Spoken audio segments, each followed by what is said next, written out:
we're going to be looking at your new journey that you're going to be taking. While you're going to be learning everything in the boot camp, it is not everything. It is just the tip of the iceberg, and your real journey to becoming a mastermind begins afterwards. Becoming a mastermind is not going to happen in 4 days. The mastermind boot camp is not to, you're not going to become a mastermind right after the boot camp, right? There's, criteria, there's, results that, are needed to be attained when it comes from analytical performance growth, equity curves, to really ensure that you're starting to grow your accounts based on what you currently know. So while you're going to be exposed to everything in the boot camp, afterwards is going to be your piece by piece approach, mastering all the concepts one by one at your own pace, where you're going to be having quizzes, exams, the continuous engagement within your community, the peers that you're going to be working with as you go through the levels of success. So everything as it is handed to you in the 4 days, most of you guys might be confused, like, wow, I can see it, but I'm still not putting all the pieces together. Again, like I told you guys on day one, this is meant to initially shock your system, as if, everything I knew is completely garbage down the drain now. Now that will be our time to properly rewire your guys' subconscious so you can understand how to analyze like a mastermind, but most importantly is the results, right? The whole purpose of trading is to be making money. And while we're going to be heavily emphasizing the strategy throughout the boot camp, afterwards, that's where the mindset, that's where the results, your performance, your equity curves, all of that is going to come into place and show you the true meaning of what it means to be a mastermind trader. So again, this is just the beginning. And in your whole journey, the boot camp is going to end up being less than, I'd say 5, 4, 3, 2, 1%. It's not even going to be, you're not even going to remember this come the next several weeks or months to come, because it's just your first gateway to all to come after the live sessions, XYZ. So with that being said, everyone, I am very excited for everyone to be a part today, and we are going to dive right in. Let's see, to turn this off.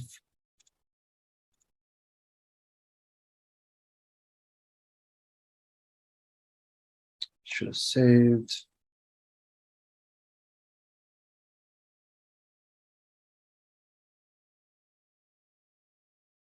All right. All right, everyone, so let's get right to it.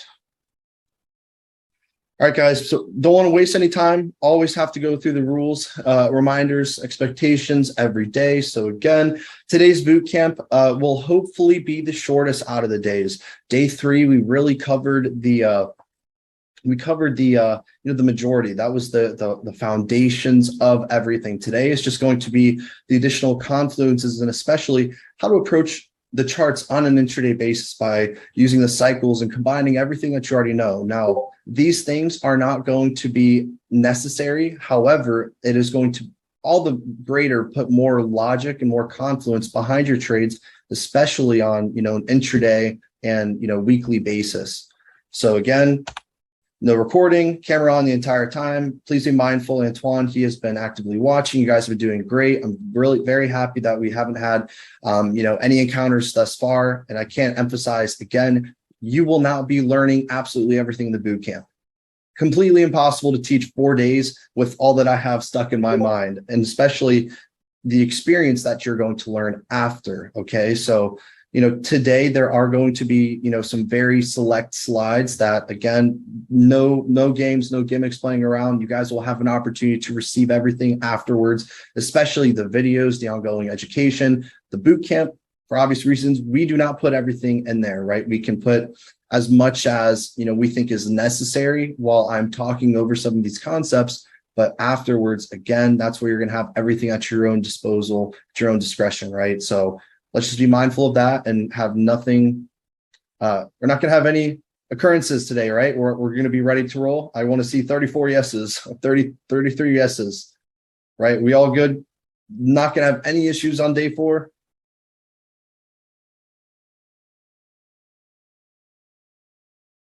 All right, 18, 19. Let's keep saying.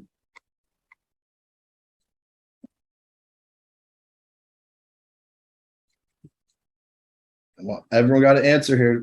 I'm just got ready to roll. You have nine more people. Yes, yes, yes, yes.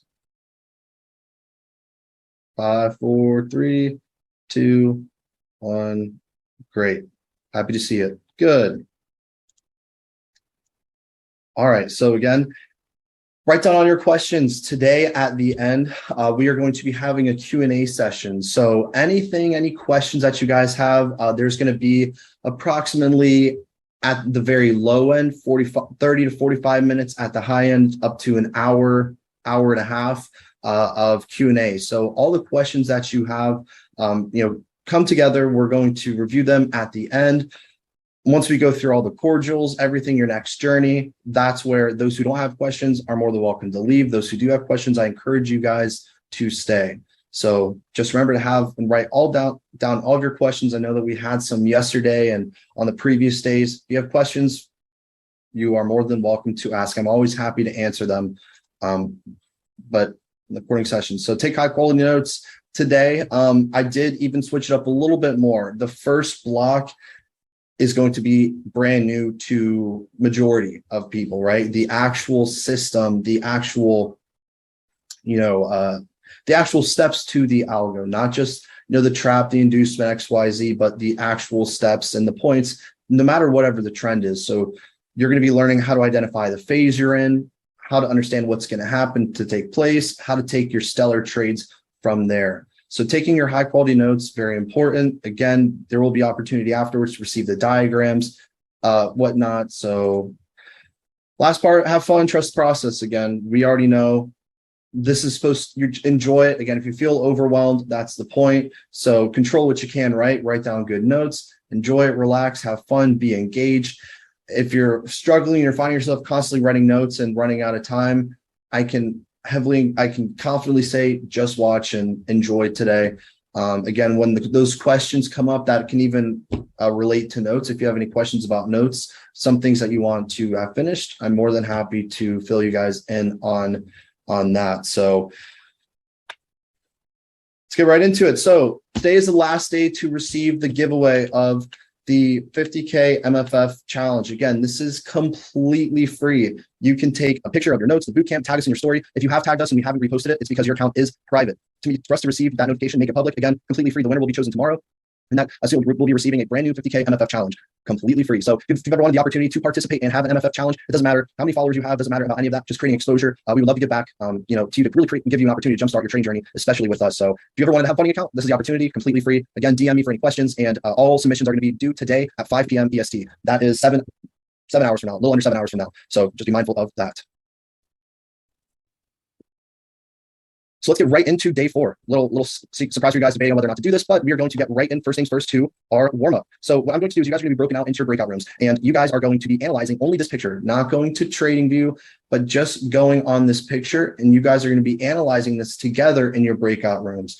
So now, starting today, you guys will be able to share your screens in the breakout room. I didn't realize that permission wasn't on. So you guys are going to be completely analyzing this trade. You're not going to know the pair. You're not going to know anything. So there's not any, majority of people should not know exactly where this is. If you do, well, try to let the others, work for it. So during this, you're going to be in your breakout rooms. Again, there's going to be 9 questions. You're going to answer all 9. And we are going to have, like we did yesterday, we're going to have the leader share their screen with the entire community and show us all these 9 bullet points. And please label them properly. So you're going to be identifying the main structure, the internal structure, this PV and pro trend. This is something that many people oftentimes forget. So when I'm talking about your main structure, right, it's just your higher time frame. Within your higher time frame, we know that we're going to have, of course, an internal trend. So what you always need to do is you need to make sure that you identify where,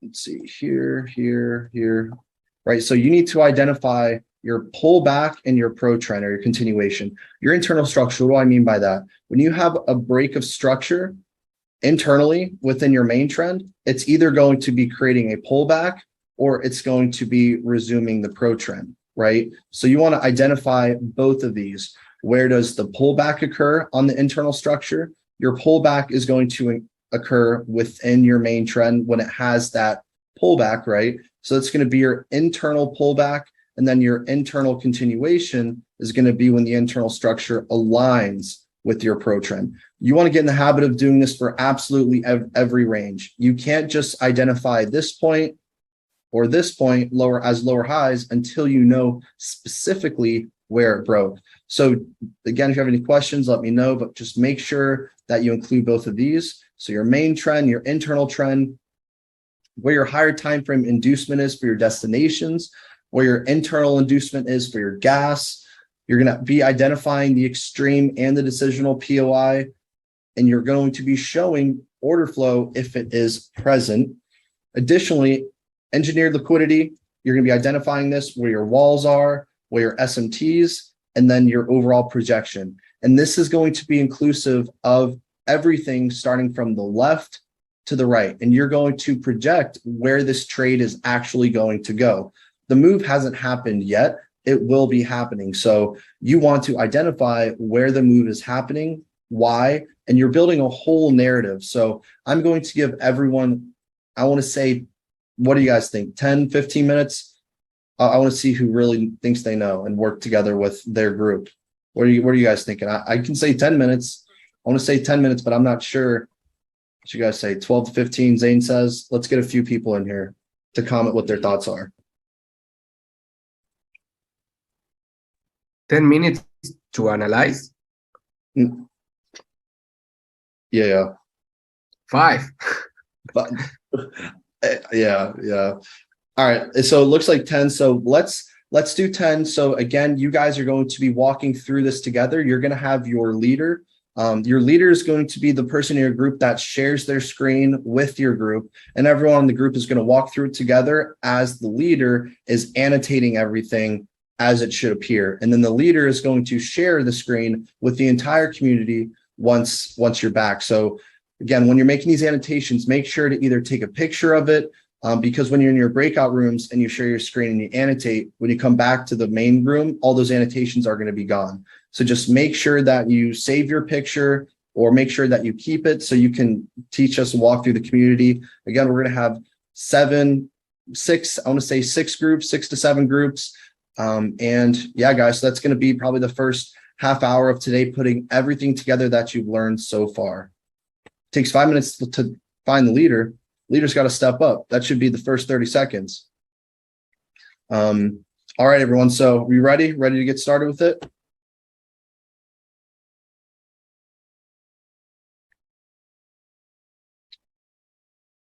All right.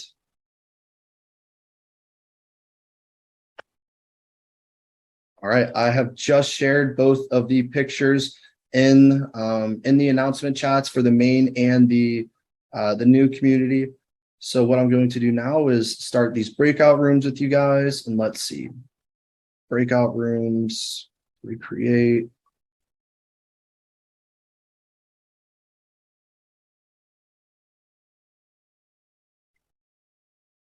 All right, let's see. I'm going to recreate this. We're going to do 6 breakout rooms.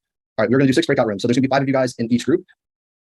All right. So we're going to recreate 6, recreate. Cool. All right, everyone, we're going to go ahead and get started right now. So go ahead, everybody, and go to your rooms. And your 10-minute timer is going to start when everyone joins their room. Ziggy, set timer for 11 minutes.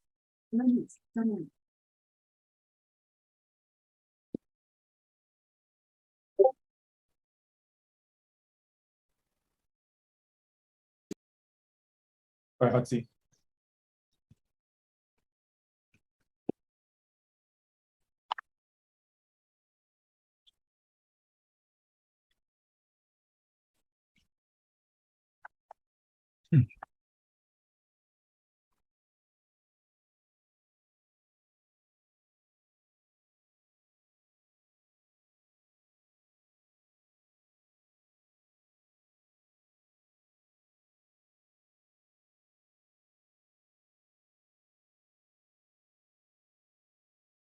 Working with others, because you. Griffin, you're on mute. Can't hear you. Oh, I just fixed it. I was saying, yeah. How was it, everybody? How do you guys feel about that? You guys think it was good? A little tough? Working with others helped you a little bit?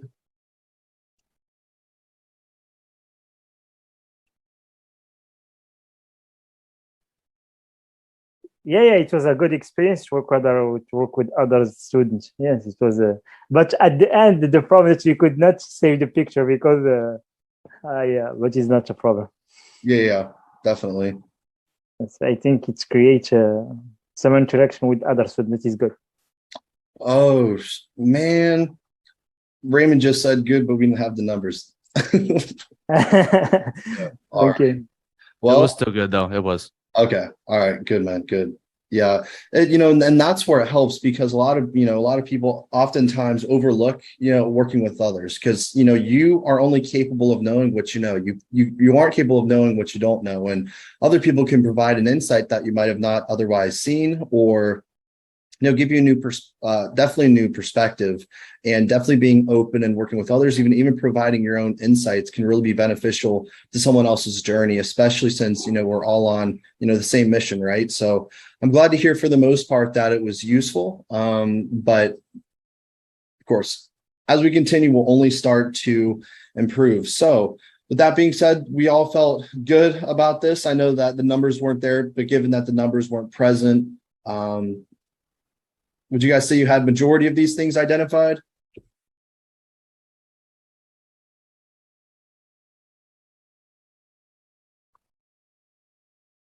Awesome.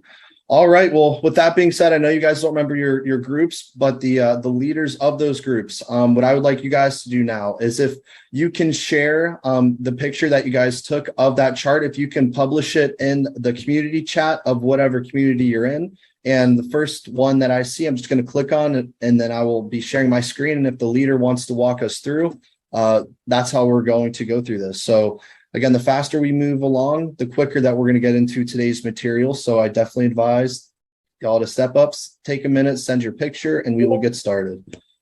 All right, let's see here. In the meantime, everyone go ahead and share their pictures.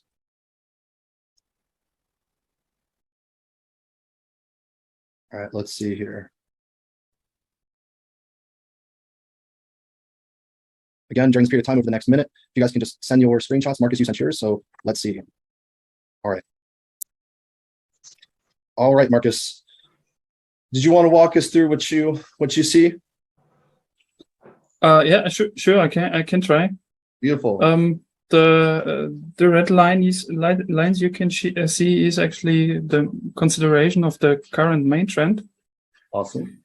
The yellow one is the internal trend. Mm-hmm. We try to highlight the pullbacks and the continuation structural breaks. The red line and the yellow line is a little bit shifted down because otherwise we could not see the real structure whilst we continue to analyze. Mm-hmm. So that's why we first created the lines, but then we moved them a little bit away to have a real to have a look on the real structure. In fact, awesome. Then we try to identify what's the main inducement. So in which trading range we are actually in. Unfortunately for us, it's not clear what was mitigated with the last lowest low we would have, because of course this would help to consider what could be the next move. Let's say if it's a real order block been mitigated, then we could consider that main inducement would be taken out. And if it's only an SMT mitigated, then of course we would consider a continuation downwards. Can you refer specifically with your analysis tool, your annotation, can you refer specifically to what you're referring to? Yes. So here in this place, we don't know what was mitigated on the left side. Mm-hmm. Because if this would be a real OB here been mitigated, then we could consider actually that price probably does something like this, coming back down and then breaking structure to the upside and getting the main inducement on this side. Mm-hmm. But if this was an SMT mitigated here on the left side, then we would actually consider price already continuing down or coming up to the extreme, just for the reason because we have engineered liquidity here with equal highs and yeah, with equal highs, but still have some imbalance with an order block residing here. Mm-hmm. So yeah, that's what we.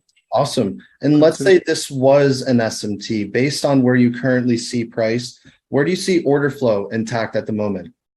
This was the last point where we saw order flow intact at this point. This one took liquidity, but we had still some very minor imbalance here where the move started, and it was mitigated until here, when then we can see going higher, coming back, mitigating, going higher, coming back, mitigating. So this is considered a wall for us. And then we have engineered liquidity and an order block residing here. So in this case, we would actually consider that price might come back here. Awesome. So awesome. Now you have the buy order flow identified. Where's the sell order flow currently present?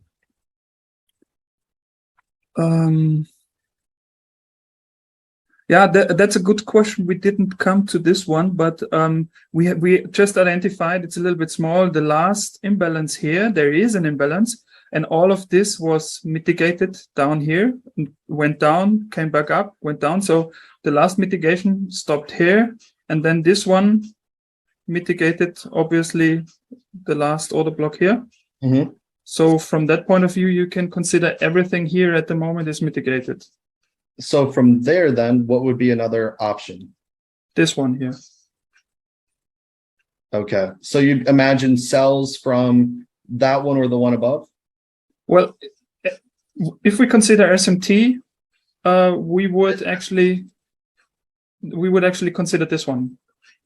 And if it's a real order block, then, well, this could well be this one, because we know this is an internal, this is an high. But if it's an SMT, it should be respected. And if it's a real order block, it might go above.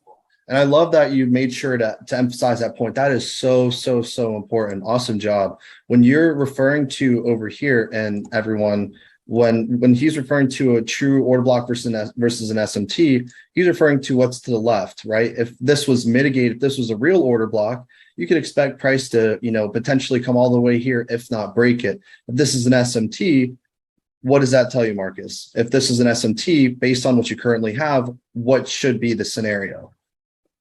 That just means if it's an SMT, it needs to get further internal. It needs to visit a gas station to take out the main inducement below. Exactly, right? So that's the thing. When you're expecting a main, when an SMT is mitigated, you're expecting potentially that your main range should be kept intact. So that means everything within your main range, you're going to have just, one or two order blocks. Here you have your extreme, and then here you have identified a decisional, and then you identified your other one that still follows order flow. So that's awesome. You highlighted virtually everything. So great. Love to see it, man. Awesome work, you and your team. Thank you. Awesome. Yes, sir. All right. Let's see now who else. We have a few more groups to go through. So I'm going to go through them. Let me clear this. All right. Let's see. Man, Raymond, you a cheetah. You went right to the charts. Who else do we have? Yeah, I forgot to take a screenshot of it, so I just quickly drew up what we came up with. Okay. Where's that at? Oh. Yeah, that's it. Right here. All right. So you're saying based off of this, you are looking at, walk us through. Okay, so yeah, we didn't have our exact numbers plotted up, but we'll go ahead. We'll start with our main structure points. With the little kind of bullseye targets. You have a low, got a high, and a new low. So we're working within this range. We have our main inducement points coming from the lower high that leads into the lower low. And as we work with this, well, we'll go with the internal structure. The very first have it labeled as IBOS as our internal structure points, internal breaker structure. Can you animate it as you're going through? Yeah, for sure. I can do that too. Sure. Let's see. Boom. So we have this low that creates a high that eventually gets broken. So from here, we have a new low and our, what is that, low, high, boom. So technically this would be our high to low. Price pulls back, makes a new low, lower high, lower low, lower high, lower low. Price finally breaks it here. From here, I would honestly use this as my high, then a new low. To me, this is kind of all one push. this is kind of where it gets subjective. I forgot who asked yesterday when it comes to structure. I kind of just try to pick what's the clearest, kind of not very questionable. Mhm. So from here, I'll use this low, this high, this low to high. Price breaks here. Constantinos gave a great point in the sense that this could be an inducement to go on higher. We have the extreme order block all the way at the top with the very small imbalance that we've seen right here. We have the decisional coming from an order block that creates an imbalance right here. We have our engineered liquidity coming from this order flow that starts here that doesn't really mitigate anything. So we understand that this is a possibility for an internal breaker structure to go lower, or maybe it's just an inducement to go on higher. But based off of this annotation, we're expecting this order block to hold. If this is the true order block that's going to take us lower, we have our internal breaker structure right there, stopping out any SMC traders that are looking to take this order block up to new highs. We also have another wall that was formed with order flow, just giving us clear bearish order blocks, taking us further on down. We also have another SMC trap that I forgot to mark up right here, where SMC traders looking for that nice big imbalance bearish order block to take sells, get stopped out. So we have a lot of traders getting stopped out here, looking for some good liquidity in the market to take us on lower. We had another wall down here where order flow is very clean. And this, I think, technically would be engineered liquidity too, because it doesn't really mitigate anything, maybe on a lower time frame, but definitely mark that up as well. And I'm sure there's some SMC traders maybe trying to take this order block up higher, but doesn't really take out any structural points. Awesome. We also marked up the inducement where this high, I know there's a lot of markings right now. This high was taken to induce any of the early sellers, and then obviously we induce the buyers here. So stopping out the buyers and sellers at the same time. Awesome. You had every point, man. Great. Love to see it. Awesome job. I got nothing to say about that. You did great. Cool. Yeah, the only thing I'll bring up, because we did have a question, whether you want to go over now or over later, is technically this order block was swept here. Exactly. So we weren't sure exactly how we would go about it. Good. Yeah, definitely. So just to that quick point that you just briefly mentioned, this order block here, when you make your refinements and when an order block is broken, it is invalid. It 100% is invalid. The only reason I use this decisional order block over here is because this was on the time frame that you could clearly see everything. This was actually a daily order block. This whole block was. So I had to use this quote unquote refinement because on the daily you wouldn't have seen all the information that you needed. So yes, that is an invalid order block in that case, because Raymond, what's the only order block we know price must mitigate? When it comes to any general order block, what's the only one that we know, not decisional on extreme, but what's the one that we know must get mitigated? The bigger one. The biggest one, right? The biggest one. So by making sure that this is not the biggest one, by zooming out, that's going to ensure you're not going to have over refinements, order blocks that are getting stopped out constantly.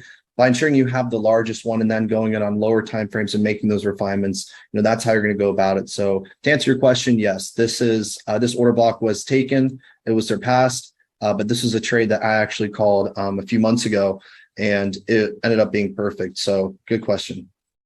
Cool. All right, let's see. Higher talking will be, but that doesn't have liquidity. No. Okay, let's see. What other group do we have? We have a couple more groups. So let's go right there and see what you guys have. Let's see here. All right, Mr. Hugo Villafuerte.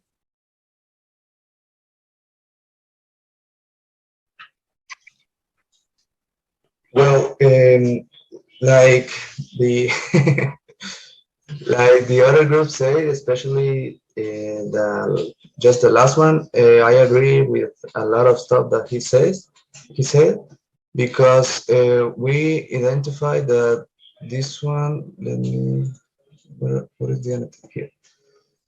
We identified that this one was the main trend over here, and we think that we are still bearish, and as you said, we identified that the yellow box is the decisional order block, because the one the extreme is this one.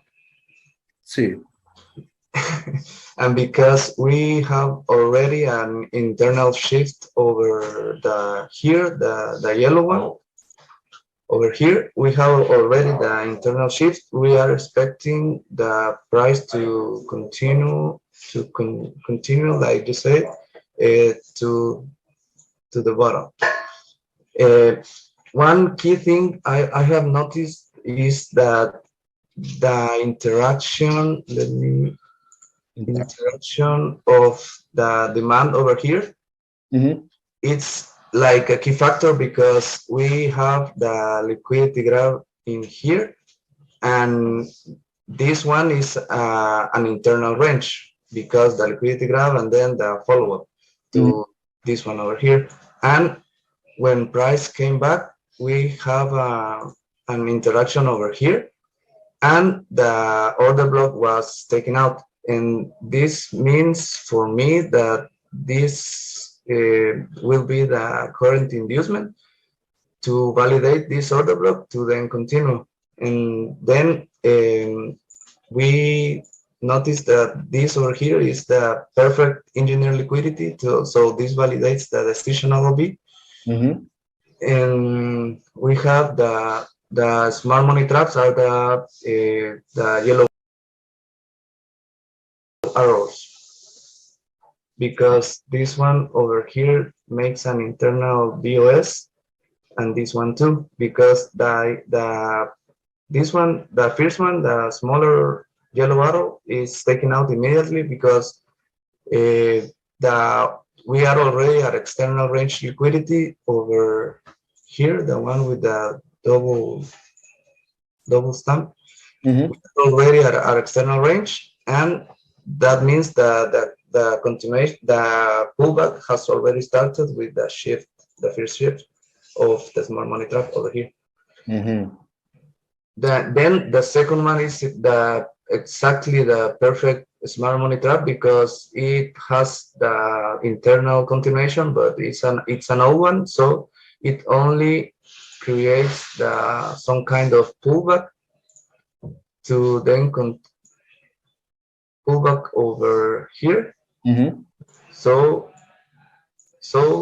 we can grab a little liquidity and then continue. Perfect. Awesome. Absolutely. And you made where was this? Yeah, all these smart money traps that you have, those are perfect. There's one really important thing I was going to say about what you had. Oh yeah, right here. You identified this as an inducement. That is perfect. I'm about to share my screen once we have the other remaining group, whoever would like to speak, go through it. But absolutely right, because within here, you're identifying this as your internal structural COC, right? So that being said, then you're looking, if this is your structure break within your internal trend, you know that within here, you're going to have even a more internal trend, right? And you're identifying this as here. So this becomes your internal inducement point for Bryce to take out, and then it just repeats, right? And then you're now looking to target this trend, right? Yes. Awesome. Love to see it. Good. Great job, bro. Thanks. Awesome. All right. Well, was there anyone else who wanted to speak about go through? Did anyone else share their screens? Can I do it? Yes. Can I share the screen? Yes. Are you able to send a picture? I don't know. I just recently write that I don't know how to draw. But if I share the screen, I can draw with the tools of the Zoom app. When you go to annotate, there should be an annotate button on your Zoom. You go to more and then you press annotate. I think that option should be there. I have that. Yes. And then does it allow you to draw or no? Yes, I can draw. Okay, so let me go back to here then.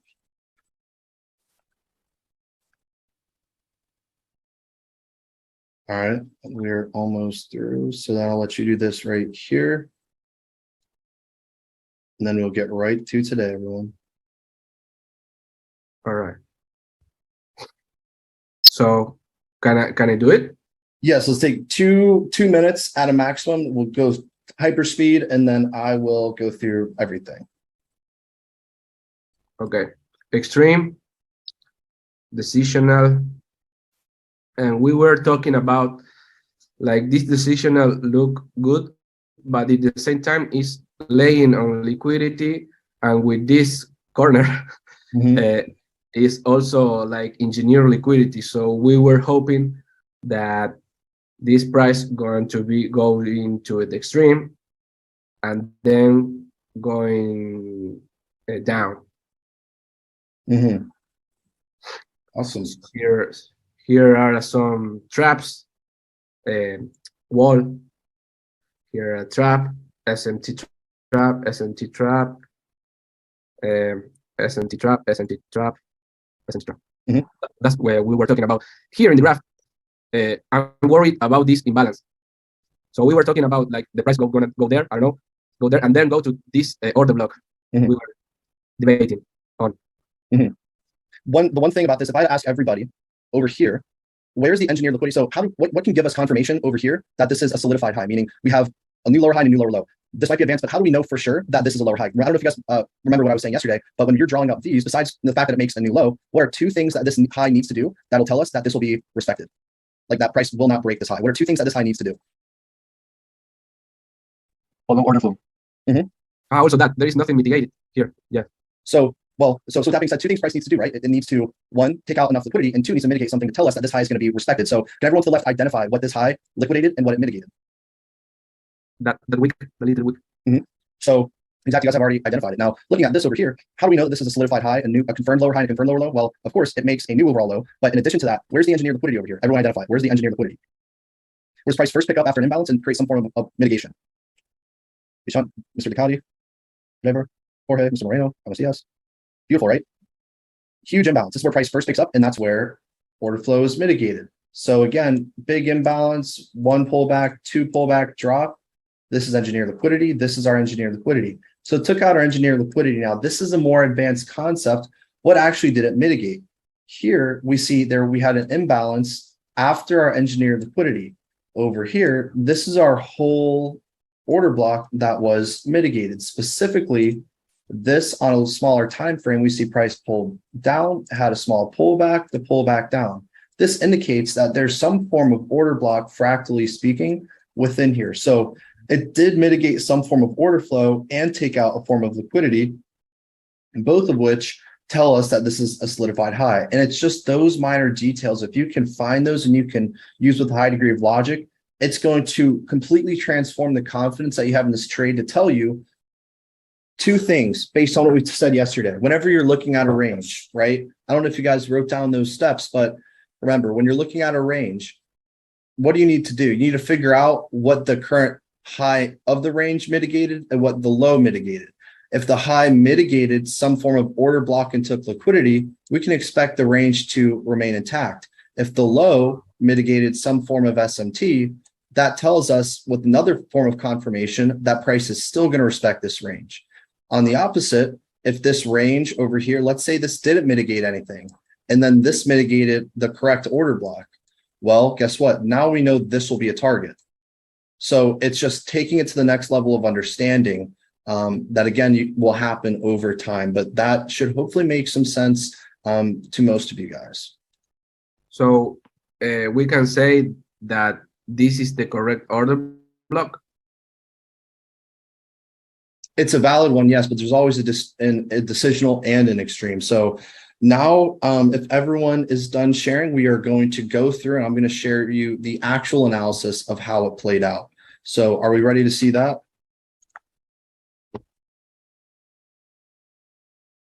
Yes, see, no? Yes, sir. Awesome. All right. Well, here we go. I'm going to share this with you guys right now.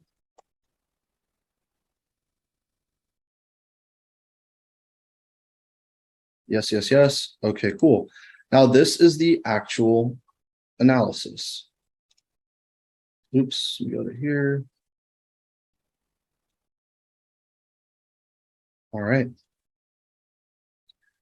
So this is the actual analysis of everything. And I remember specific points that you guys mentioned, that you guys talked about, where all of you guys hit all the points that were covered. So first of all, where is the main range? The main range is from this lower low, this lower high, to this current lower low. Now to the left, this mitigated an SMT. Again, let's just assume it mitigated an SMT because it did to the left. So that tells us our current trading range, our main leg, is from this lower high to this lower low. Now that we know what our main leg is, our main range, the next thing that we need to do is identify the internal range before any order blocks before that, right? So where's our internal range? Well, we see over here that we had an internal lower high, internal lower low, then we had another internal high that ended up actually making a new high. So I believe it was Raymond that you said this was the internal break of structure. You are absolutely correct. We can't just say that, oh, here's a new low, here a new lower high. Why? Because this does not break the main range low over here. This has to be broken before we can start marking any of the internal structure points. So now we see once this internal higher low, this internal higher high was broken, this is the first point on this time frame, the 4 hour, that tells us, well, this internal BOS indicates now we're back aligned with the main cells. So now we can expect this bearish higher time frame leg to now confidently be forming. Now we have a new internal low over here. Again, this BOS high, new internal low, price pulls back. Over here, what do we see? We have some form of order flow, right? Order flow. These are cells that we took, all great cells. And where are you going to be targeting these cells? Of course, right? This major inducement, knowing that all of this in the future is going to be building a wall because we have an imbalance. Price picks up, starts mitigating, creating order flow, and it drops. So this here is a wall. Price then makes a new lower high, lower low, lower high, lower low, lower high, lower low. We see that we have an internal break of structure here. What does this internal break of structure indicate about your main leg, everybody? That the pullback is starting to get in order. Exactly, right? It's indicating a pullback. When you see a break of structure on an internal time frame, that tells us the higher time frame leg is now going to be pulling back. Again, we only say it's a BOS when it mitigates an SMT to create a pullback, or it mitigates a true order block to cause, a new trend. So in this case, SMT was mitigated. We had a BOS indicating now that we have a pullback. And to one of y'all's points that you guys identified, I don't know if it was Raymond again, some of you guys would say, oh, here we have a high, higher low, higher high. But then notice what happens, right? It breaks it. The reason for this is because we have a high, higher low, higher high. This would be a type 1 or type 3 inducement based on your perspective. So because we need our internal BOS, we can't just be drawing this. This doesn't tell us anything, right? We need to make it look like a pullback, right? So we need to make it look like this. So how do we switch these structure points to look like this? Well, you simply just choose high, higher low. You skip these two because it doesn't make any sense when you're trying to make it look like this. So you just identify the highest one, and then guess what? The low one. And now you see we now have structure that clearly tells us some form of story is going on, right? So now we have an internal high, internal higher low, higher high, higher low, higher high, higher low, higher high. And then we see price break again to the downside.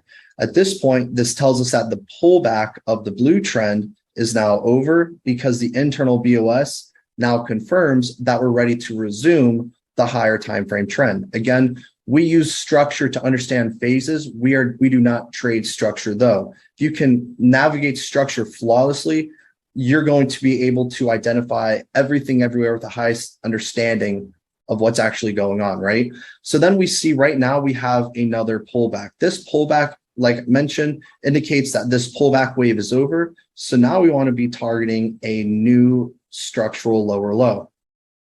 But that's just the start, right? We need to start figuring everything else out and making sense of it. So after we assume that we have a new low, let's start backtracking. before we become good analysts, good traders, we have to be phenomenal storytellers. We have to be good authors. We have to make sense of everything that has happened up to this current point. So stepping back, being objective, if we know to the downside an SMT was mitigated, that tells us this current range is going to be mitigated, or it's going to be respected, because this SMT only indicates a pullback for the main range to be expected. And for those who don't know what I'm saying, essentially what I'm saying is over here, let's say your main direction is sells.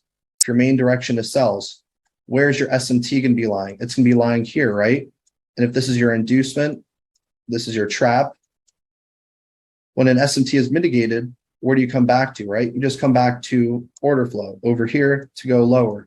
So if this is an SMT, that tells us this range is going to be respected. SMT over here tells us this range is going to be respected with the anticipation we're going to be making new lows. So now that we know that, now we want to start backtracking, making sense of this. So you guys identified this as the extreme. That is 100% correct in relation to this time frame. There is a fractal level of order flow going on over here. What we can clearly see is we had some form of previous decisional. Again, on a much smaller time frame, we had an inducement. It was mitigated. And then guess what? We don't see any other imbalance, right? The last imbalance is right below here. And just a pro tip, if you do not see any imbalance, that tells you order flow is intact. So right now we're viewing price mitigating over here to now this is the last imbalance. This is the last point that needs to be mitigated. For those who asked, well, this order block was surpassed. It was because this was on a daily, this was a daily order block right here. Now notice it kind of switches. This order block was the order block that actually took out the liquidity to the left. It's now no longer equal highs, right? So if you would have had this information, I think it would have made a lot more sense. But again, you can't include all the internal drawings if you just include this daily. So always make sure to zoom out, because the only order block you know is the highest time frame, the largest one. And it can go anywhere inside of there. As long as you know that, any other refinements, they don't really matter, right? So now let's go back to our 4 hour. And let's further pick up. So this is where price currently is. If we know order flow is intact, and this is our daily order block, order flow has been mitigated over here, which tells us money is transferred from here to here, now all the way over here. And where is our order block that needs to be mitigated? Well, it's right over here. And we see that this internal higher low that makes an internal higher high, it was broken. So now what we're dealing with, for those who can see this a little bit easier from this perspective, is we're viewing this. Main order block has been mitigated. That tells us now that we have a confirmed BOS, how do we know that this range is going to be respected, just like we knew this, or this sell range was going to be respected? What two things needs to happen in order for price to go anywhere, but more importantly, for us to say that it's a supported move, that it makes sense, that it's going to be respected? What are two things, everybody? How do we know that this order block, or that this range would be respected? Liquidation and mitigation. What did it liquidate to the left? Well, all of the engineered liquidity. It also had an internal inducement that was collected. So did it meet one of the criteria? Yes. Liquidated. The second thing is mitigation. Do we mitigate a relevant order block? Yes, we mitigated a decisional, but more importantly, a daily extreme. As we just saw, it was the only imbalance. So boom, two things happened that follow the structural narrative of sells. We see this internal BOS tells us, awesome, right? This internal BOS tells us now that we're pro trend, we're back aligned with our main trend for our sells. All of these internal areas are just pullbacks. And now what we're ready to do is we're now ready to resume the sells. So again, what did the high of this range mitigate? Mitigated a correct order block, and it swept or took out liquidity into it. What did the low of this range do? Did it mitigate anything relevant that we can see? Anything with imbalance? Anything with imbalance? Anyone? Yes, no?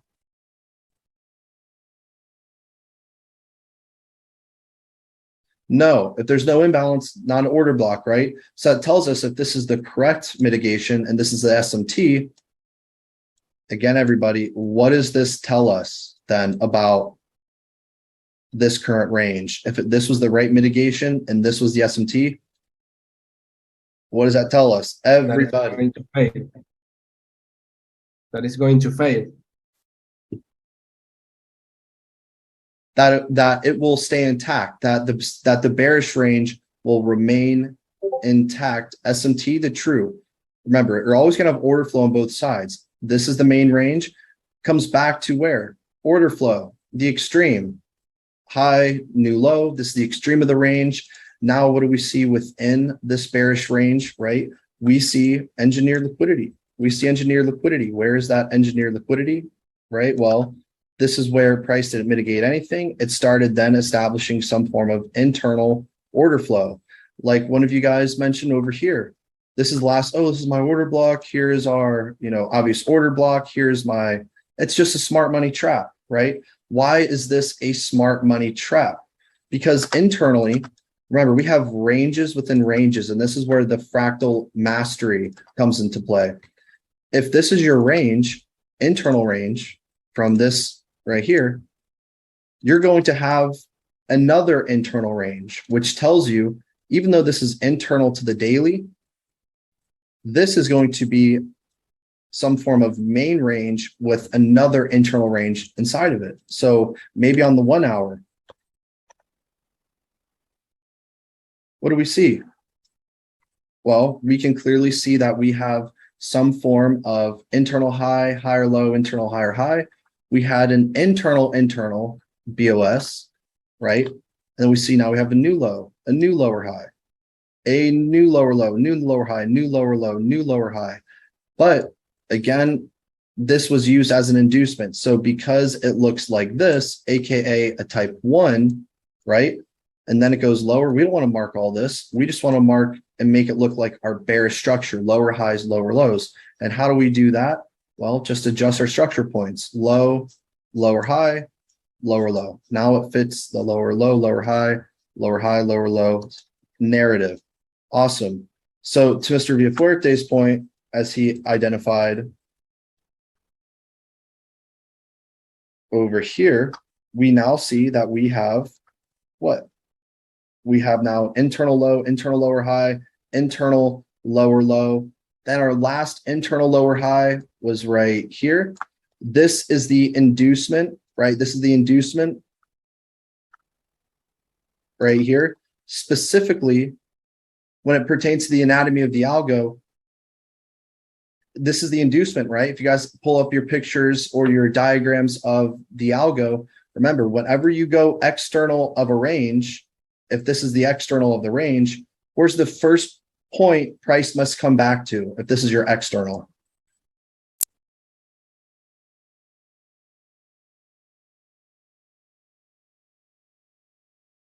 Boom, first internal inducement. Where is that? Well, ladies and gentlemen, it is right here. It needs to come back to your first internal inducement right here at the minimum. So knowing that it needs to come here and assuming and knowing that all of this is engineered liquidity, we then have our order block. So then that tells us, again, this will be an SMT. Again, SMT, perfect, follows perfectly with the diagrams that we have drawn out. Again, that's why mastering the diagrams is so much more important right now before even going to the charts, because it's the exact same thing. Well, if that's your SMT, guess what? Just comes back to order flow to break all of it. And then guess what? The whole cycle repeats. If that's your inducement, your engineered liquidity, you have your order block mitigated. And then what do we expect to do? Where is the buildup in this scenario? If this is our main order block, where's the buildup?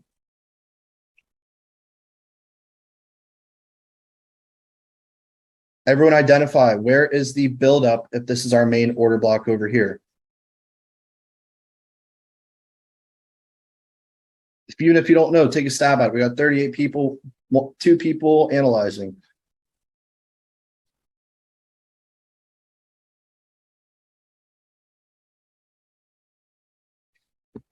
Good, right? Our buildup is always going to be building up towards the inducement. If this is the inducement, we know that price is going to be building up towards it. It makes the main mitigation, and then we know price is now ready to reverse. Again, the logic will always be there. You just have to know how to apply it logically, right? That's where most traders fail, especially SMC traders, because they're just applying concepts in random places. But when you do happen to apply concepts in the right places, they will work. That's why SMC fails, because people are just applying random concepts, random places, and prioritizing structure over everything. Because structure is not king, liquidity is. Liquidity is what validates, right? Structure. All right. So now that we have all this, we know this is our engineered liquidity. Then we know price is going to sell all the way down.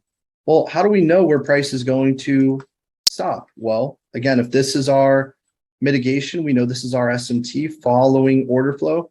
It'll just cause a pullback to break through. And then it just rinses and repeats over and over and over. So going back out to the 4 hour, how can we expect how price is going to move?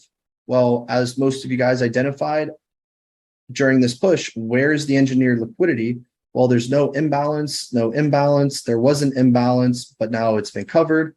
Where's the last imbalance at this point? It's just right here. So now we have a huge wall from here to here, because this is where the first imbalance was, right? This point down here is our engineered liquidity. It did not mitigate anything to the left. It left an imbalance right here. So this is where the whole move after is unsupported. This is where we need to come back to make price efficient. So why all of a sudden does price rapidly sell off like this? Well, because if this is our SMC, this is the only logical area for there to be really a pullback. Anything else, it's just going to sell right through. So that's why it sold with such expansion. And as you're continuing to work through your intuition with having the experience, you're going to be able to know that, oh, if I see a wall and I'm projecting price to rapidly sell down, right? And let's say maybe you have an order block up here. Do you really think price is going to come all the way back up here when you have a whole wall to the left and it's in the middle of a wall? Would you really think price is going to come all the way back up here?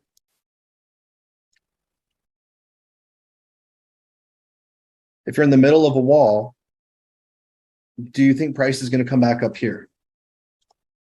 No, right? It won't, because price is all efficient. It has no reason to stop. So if it doesn't have a reason to stop, using your intuition, you're going to know, well, shit, I'm probably just going to be looking for 1 to 5 minute pullbacks to get in. So during all these sells on the 2 minute, this is where I was able to scale in a ton of entries, knowing that over here we're all on a wall.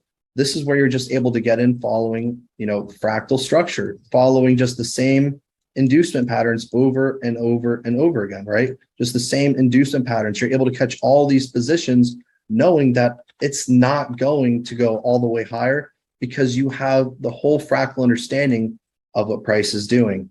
So with that being said, mitigates, comes down, and then first TP down, our main one in this case would be right down here. Right. Who said something about IG stories? Jorge, what are you referring to, brother? Oh yeah, bro. Just share a story. I don't know if you get canceled from the Zoom if you show the phone just to share a story. No, you can share a story, just anything that's proprietary, like slides about algo or any of that. No. Yeah, nothing important. Yeah. Yeah. Then yes, that's for the giveaway. If you want to do anything, it can be anything on Instagram. Yes, correct. Okay, thank you. Hi, briefly, is it possible to share this chart in the book so that we can study it? Is this possible? Yes. Give me a moment and we're going to continue. All right. So how does everyone feel after going through this? Does it help you guys understand some more things clearly?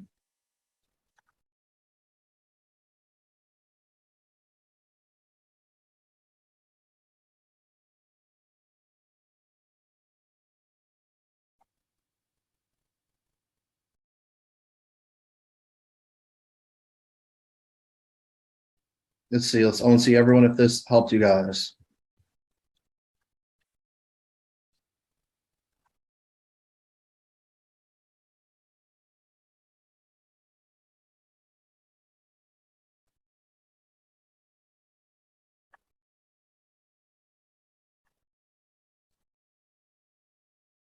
And so you got 11 people. Let's see a few more people. Griffin, I have a question. Is it something that can wait until we have the Q&A, or is it? Oh, okay. Okay, later maybe. Yeah. Okay, perfect.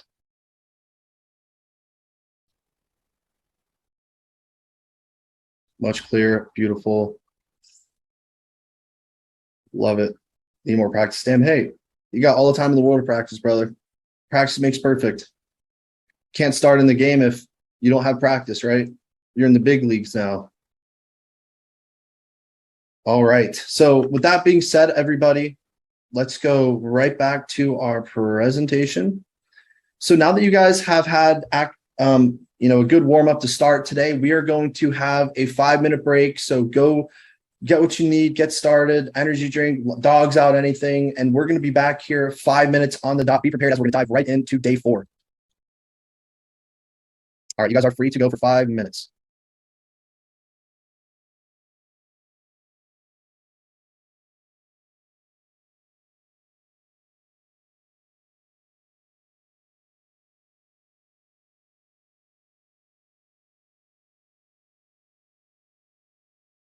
All right.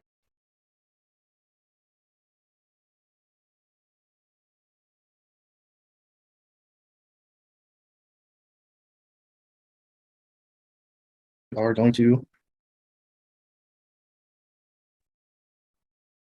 All right, if our admins can let me know if we're all ready to roll. We are going to push right through.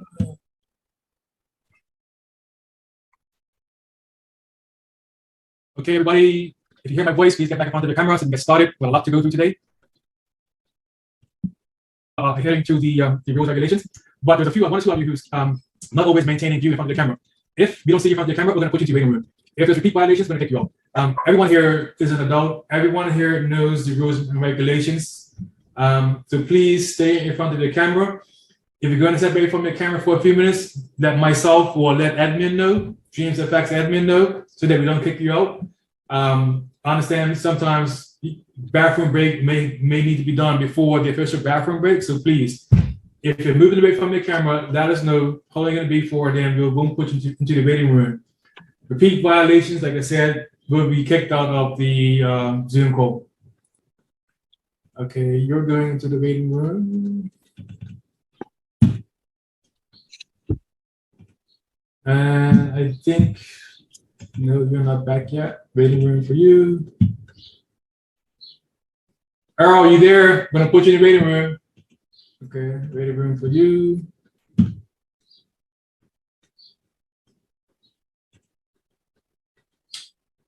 And we're ready to go. All right.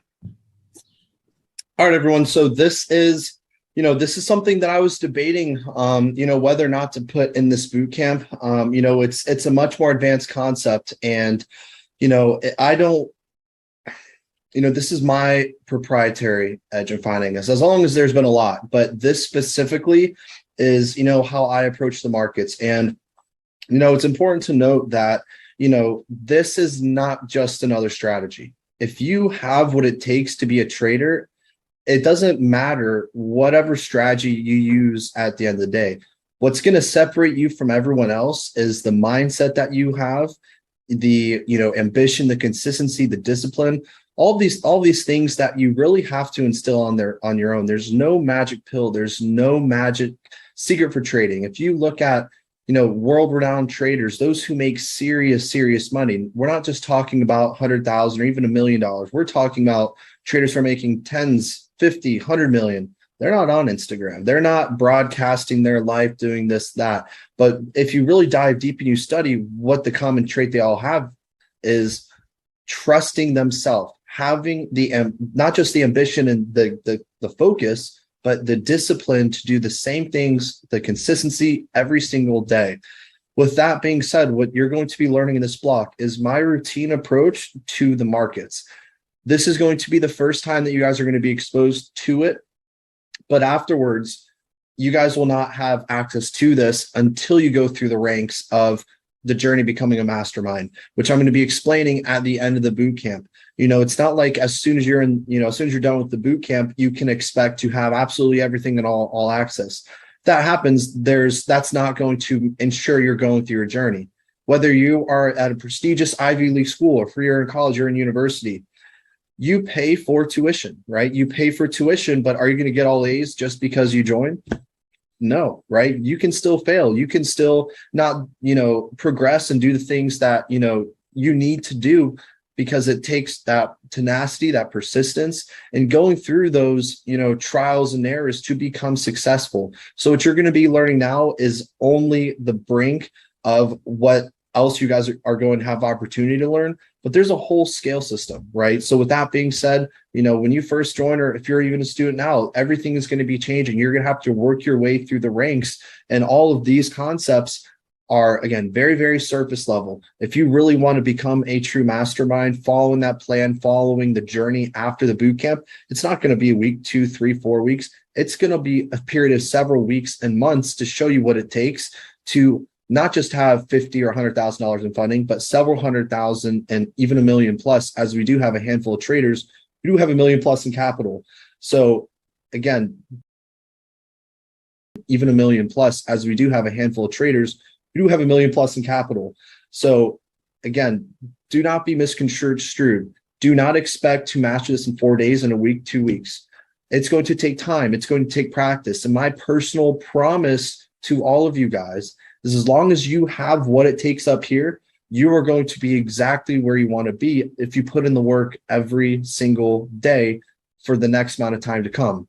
It doesn't matter how long it's going to take. Some people, it could take a month. Some people, it could take 6 months, right? So I'm just saying all of this before I get right into this material, because don't expect everything to work from you from the start. If it was that easy, everyone would do it. It's not. We are the 1% of the 1%. What you learn here, you're not going to learn anywhere else. It's not like these are just concepts being wish-washed, rebranded. These are all my own findings, as you're going to learn, not order blocks, none of that crap, but my specific edge you guys are going to learn about. It's what's exactly what you guys need to get where you guys want to be. But it's just the first stepping stone. You guys have to practice, have the discipline, all personal and psychological traits that make up a good trader. And at this moment in time, maybe majority of you guys are analysts, right? Why do I say that? Being a trader means to not just be an analyst, but to actually trust your analysis, so much so that you can do it consistently on a daily basis and making money from the markets and not giving two craps about what anyone else is doing. It doesn't matter whose analysis, this, that, the other. You need to learn what it truly means to be a trader, withdraw from the market, and learn how that can fuel, your life, your expenses, your needs, what it means, and all that to come is later. But again, just introducing this right now, because don't take this like it's just something else. If you do, it's not going to work for you, right? You already have that precedent in your head. Take this as this is everything you need to succeed, and you will. All right. So are we ready to go through this?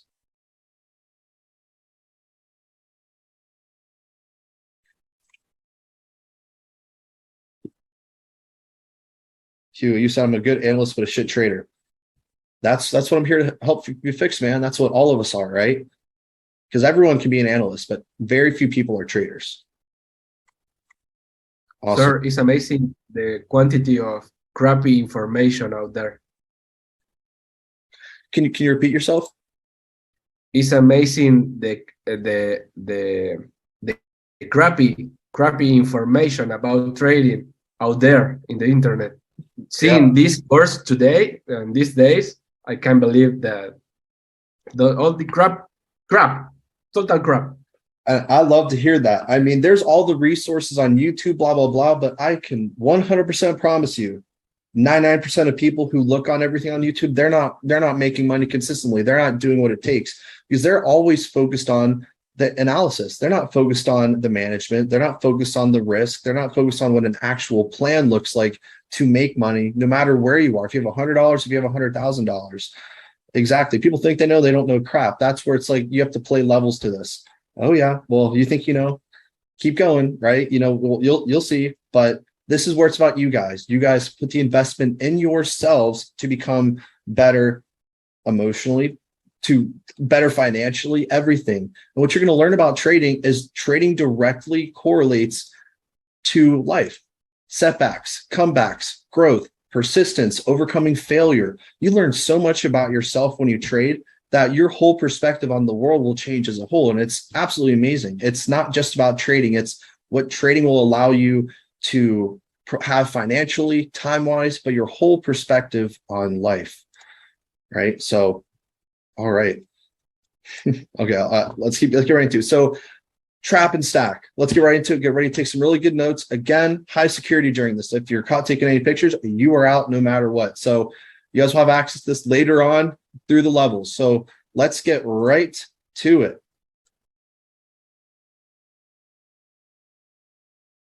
Trap and stack, guys. In this section, you guys will learn the proper application and purpose of trap and stack, how to maximize your financial return in an unparalleled fashion that is in the highest degree. Levels of accuracy most people consider impossible, and learning to develop an algorithmic mindset with this derived intention and purpose that we keep talking about. All right. So let's get right into it. So this also goes along with entries, but not just entries, guys. Entries are the same as your higher time frame. What we use for points of interest are the same things we're going to be using for entries on our lower time frames. So the moment everyone has waited for that last minute, I decided to keep in the boot camp. What is the TNS approach, right? How many of you guys have heard of trap and stack before, or who has never heard of trap and stack before?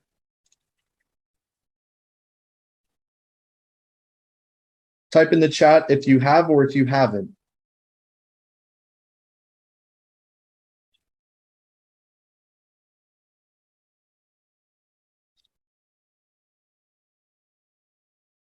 Good. Well, because I'm the one that came up with the name. I'm the one that came up with it. Trap and stack, right? Came up with this a year ago, and ever since then, completely my whole view on trading from an algo perspective has completely changed, right? Year ago, learned my own algo, started algo branding, had algo in my bio from last summer all the way until this year. I said, algo, shut up, it's SMC, right? But let's get right into what is the trap and stack approach? My own edge on how I view the markets algorithmically. Same inputs to get the same output, a repeating sequence that always happens everywhere. So what is the trap and stack approach? Utilizing all the concepts that we have discussed thus far, they're all derived around the central bank algorithm. Utilizing inducement, engineered liquidity, SMTs, but most importantly, logic, purpose, and intention. Remember, you can't know what an SMT is until you know what an inducement is. You can't know inducement unless you know structure. And everyone is marking structure incorrectly and utilizing it for the wrong thing. We know why structure forms, and it's just fractal liquidity. It's smaller patterns within legs, right? But most importantly is the logic, purpose, and intention. If there is logic behind a move that follows this algorithmic sequence, you can have a very high understanding that's going to enable you to take trades that are very high quality over and over again. Key point right here. Whenever you see an SMT mitigated, using order flow from SMTs for scale-ins is essential. Whenever you see an SMT is mitigated, it comes back to order flow. If you miss the main move, if you miss a main move somewhere, right? Let's say maybe this is your overall sell, and now this is where price is currently. You can't expect price is just going to come all the way back up here. Why? Well, this is liquidity. So that tells you somewhere within here, you are going to be identifying what? Here, it could look something like this. And if this is where price currently is, where do you guys think price will end up coming back to? Go ahead and analyze on the screen based on what we just talked about. If this is where price is and it's mitigating an SMT at the moment, it's mitigating SMT. Where is it going to come back to? Draw on the charts. Where do you think it's going to come back to? I love it. I love it. I love it. Inducement. We see order flow. Order flow. Boom. It's just going to come right back here. Then to do what? Boom. Sell all the way down. So this is going to ensure that you're going to have such a high opportunity for so many entries, but that doesn't mean you're going to take all of them, right? This is just to prepare you, to show you that you have endless opportunity on a daily basis. It's not just one thing you look for. You're going to have a whole pool available in your arsenal. You're going to have many opportunities, right? So let's get right to it. Using every concept learned by this point has come to fruition, and now you will be able to see how to algorithmically apply these concepts in ways you have never seen before. Or better yet, over the course of the past several days, you're going to see exactly how everything ties together, right? This is the biggest perspective change.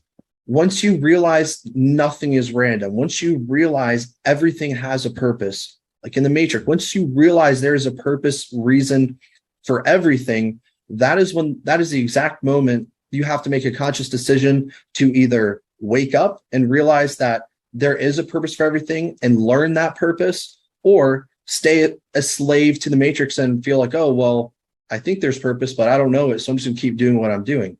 This is why people say wake up or escape the Matrix, because everything is not as it seems. There's a whole greater purpose to it. There's a greater, perspective. And what I'm trying to do is get you guys to escape the Matrix, have that perspective of a winning mentality, have the perspective of the true capabilities, because these small guys you see, or whatever big guys, they're all just illusions. They're not relevant, right? We have bigger fish to fry, bigger goals to obtain and achieve. And you guys are going to be setting the precedent going forward, not for a community standpoint, but for yourselves, for your own families, showing what it means to have a skill set that everyone wants, but very few people are able to attain, because you guys have what it takes to make your dreams come true, as I've done myself, as you guys are going to be doing and are doing, right? So now, why and when do we use it?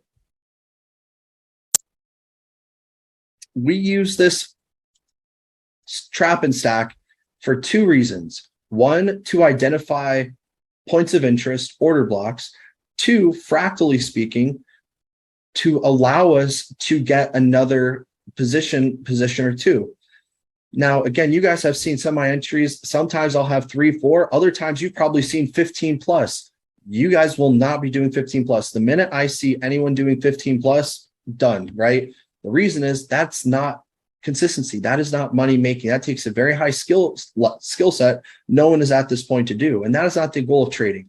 The goal of trading is to be making money. And by showing you trap and stack, it's going to show you the limitless opportunity, just so you know there's no rush. There's no need to rush a setup. There's no need to rush perfection, rush success, because it's all just lying out in front of you. You have to be picky, choose what makes the most sense. And trap and stack is going to show you all the opportunity there is.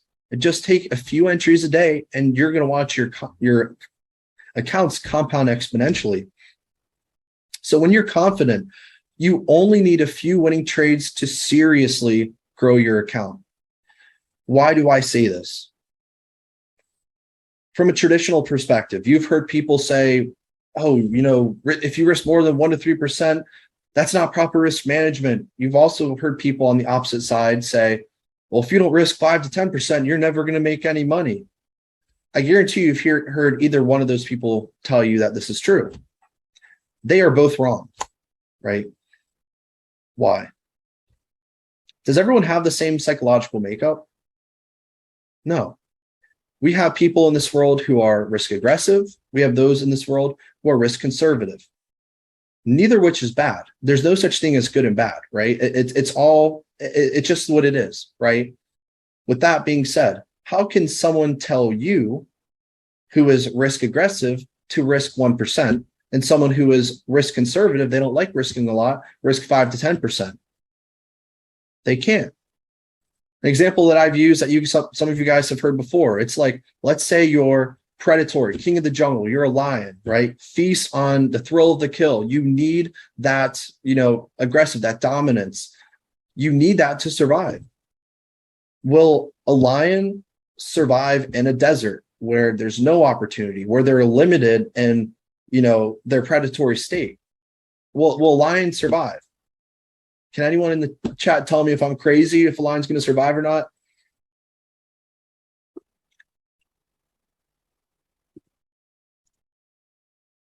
Doubt it. So if a lion will not survive, who is aggressive king of the jungle, if a lion's not going to survive in a minimalist, desolate effing environment, how can someone who is risk aggressive thrive risking very minimum? They're not. On the contrary, how could, maybe, I don't know, like a sloth, for instance, very slow, has always the same thing, sleeps all the time. Are they going to thrive in an environment where they're put in the middle of a whole bunch of predators where they're just going to be, eaten alive? Absolutely not, right? Their chances of dying, their chances of failure are going to exponentially increase because they're put in an environment they're not meant to thrive in. So they're going to fail. So risking more is not good. Risking less is not good. What's going to allow you to trade the way that is best for you, that's going to generate the best results, is by assessing what your psychological makeup is. Are you risk aggressive or are you risk conservative? And trade according to that. Now, does that mean to risk 10, 20% of position? Hell no. But it means to maintain what you need, feed your beast, but don't overfeed it and don't starve it, because that's where you're going to be making bad decisions. That's where you're not going to be analyzing properly. Okay. The reason I say this is when you're confident you only need a few winning trades to seriously grow an account. If you're risk aggressive, and if you can choose to confidently risk more, but only risk at your specific areas that you are so confident in, that you've seen so many times, if you have a $100 account and you want to risk X amount, you can double, quadruple, five, you can do whatever to that just in a few trades. If you're more risk conservative and you still have a few winning trades where you're confident and you decide to risk that 1 to 3%, you will still exponentially grow that account. So with that being said, it only takes a few winning trades. I've shown the community, I've done it myself. I don't even know, 50, 100 plus times over the past several years. It does not take a lot to grow an account, but your whole framework from your analytical standpoint, your strategy, your management, your psychology needs to be sharp as the sharpest knife in the world for you to perform where you need to. If anything is off, that's going to set you up for failure. You cannot rush success. And especially going through here, you're going to realize why it's key to follow everything you're going to receive afterwards. So for entry confirmation, identifying order flow after 1 to 2 mitigations gives you high confidence in the trade. If I had to recommend anyone follow or enter based off one thing, I would always say just follow order flow. I don't care if you miss setups. I don't care if it's not as much as you want. If you only follow order flow, how we teach it, especially utilizing inducements, algo, and everything, your win rate, I can confidently say, will be 90+%. Now you're going to have stellar trades every single day. That's going to be up to you, but the opportunity is always there, right? So that all depends what you guys, want. Some people want, the skill set more. Other people want the results. Depending on what you're looking for, all of it's there. You just have to make a plan that is going to be best suited towards you. It's going to give you the competence, ensuring you stay on the right side of the market after the trap. Now that you guys can expect structure to be broken, we are not structural traders. We are structure break traders. We are trap traders, right? Specifically algo, because trap is a part of the algo. Okay.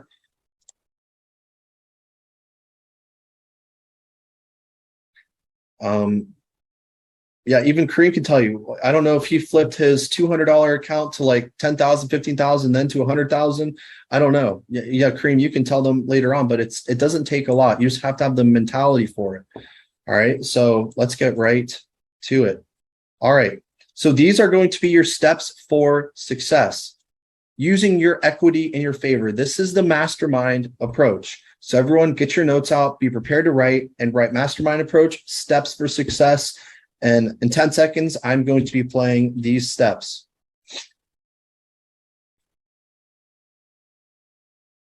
And this is from an analytical standpoint. All right. Again, admins are watching during this, so just take notes.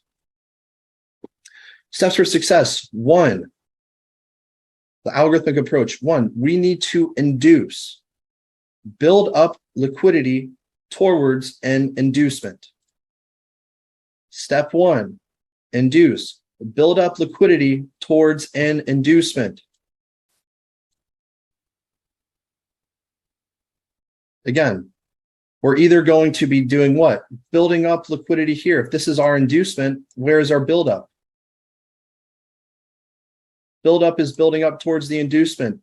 If this is our inducement, we're going to be building up towards the inducement. 2, trap. We're going to be taking out the inducement into the main directional order block.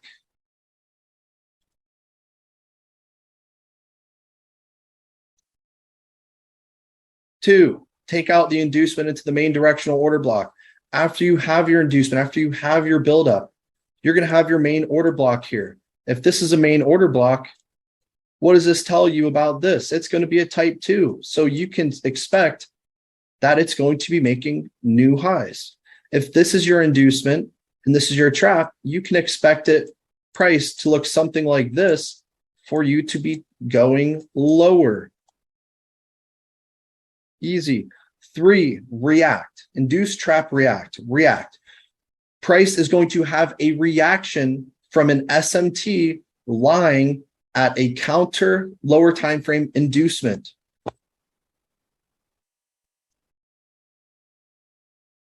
If this is your 1 inducement, if this is your 2 trap, that takes out the inducement into the order block.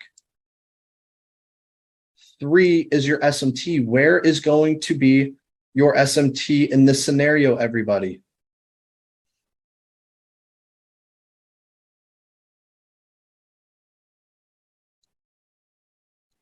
Boom. Fractally speaking, you're going to have 2 potential SMTs, right? Decisional and an extreme. So that SMT you guys identified, yes, is correct. But we could also have another one. You could have an SMT here or an SMT here.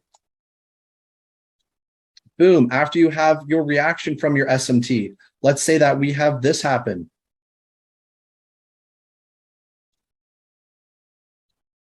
Boom. You have a reaction from your SMT. After the SMT is reacted from, the next thing we then focus on is the stack. Stacking, identifying order flow for your positions to react from after a false reaction from an SMT. So after an SMT is mitigated, when this order block to the sell side is mitigated, guess where order flow resumes? If this is where price currently is, where are we going to be looking to get in our position?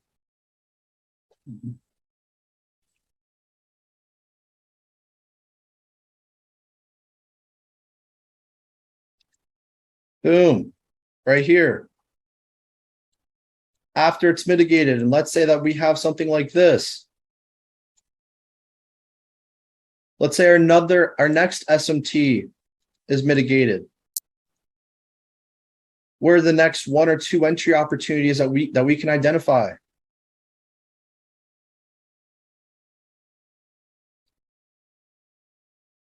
Right? We can have this one right here, where price can use this as an inducement to come down to here and then to go higher. Awesome. That's one option. What is the other option?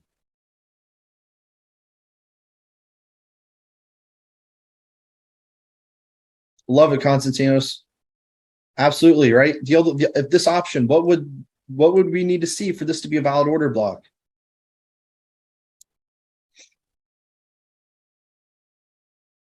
Exactly.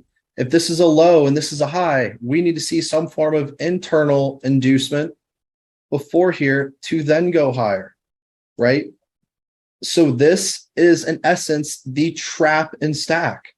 This is the trap that takes out the inducement. The stack is what we're using for order flow, the stack. And then the last piece is the reverse. After we have the stacking come along, we then are going to be reversing the trend after we create the trap, trading away from the trap to then target other inducements and engineer liquidity, right? To target other inducements and engineer liquidity. We could have an inducement over here. If we're in a downtrend to the left, boom, we have one target, we have two. And then guess what? The same thing will come into play. Oh, here is our inducement. Here's our trap. Maybe sells is the main direction. Guess what, everybody? I'm doing the sideways. But if this is the inducement, trap, boom, order flow, and then come all the way down. It's always going to be the same. Please understand.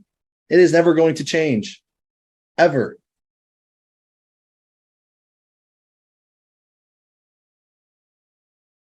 Absolutely. Beautiful.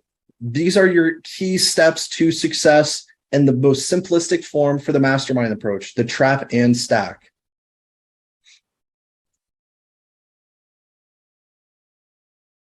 Awesome. All right, we're going to continue forward.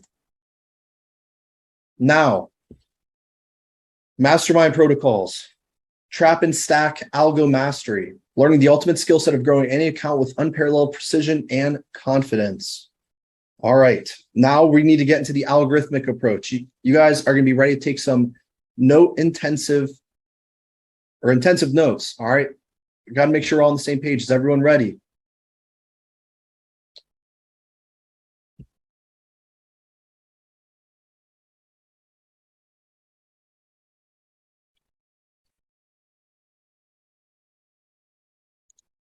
Boom, boom, boom. Yes, we're ready. We're ready. We're ready. Love it. Okay.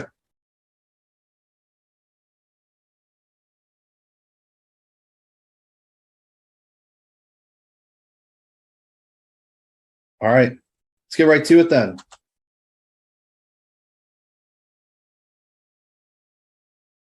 Stack and trap. Trap and stack. Mastermind approach. Mastering the algo for cells. Type 1 trap and stack approach. To give you guys a second, go ahead and write down the exact chart as it's exactly going to appear as this.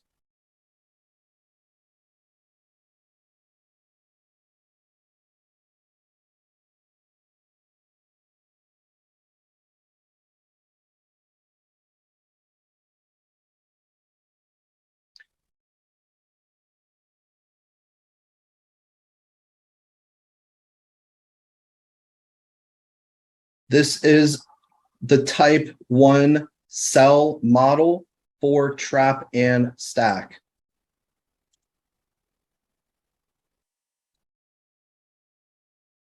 Give everyone a minute to write all of this down.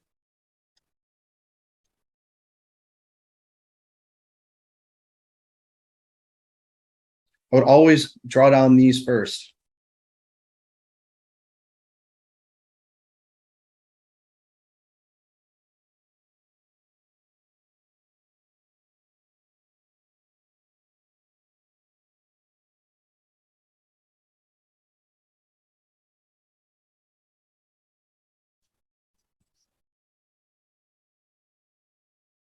All right, 10 more seconds, and then I'm going to get right into it.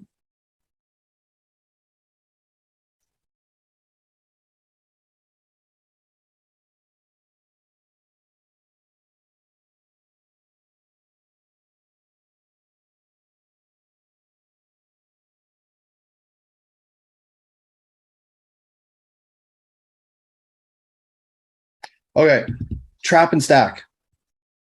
Cell model. This occurs when the previous external range liquidity, lower low, aka right here, mitigated it by SMT to have a bullish pullback, targeting internal lower high, aka C. What happens is it's going to build an internal type 2 inducement that's going to take out the engineered liquidity into the supply. Engineered liquidity and inducement are the same TP. Now, when it pertains to the algo, everybody, there is key points to be aware of.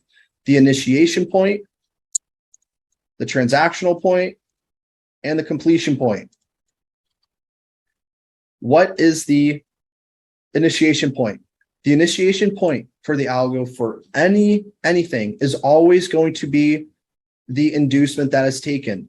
So the initiation point is right here. Whenever you see a structure point taken, automatically the algo is initiated. After you have the initiation point for the algorithm, right? You then are going to have your targets, A and A. B is what we say the internal type 3 inducement.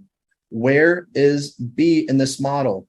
If this is our main structure, B is going to be our type 3 internal structure of the range. So that tells us at the very minimum, where does price need to go?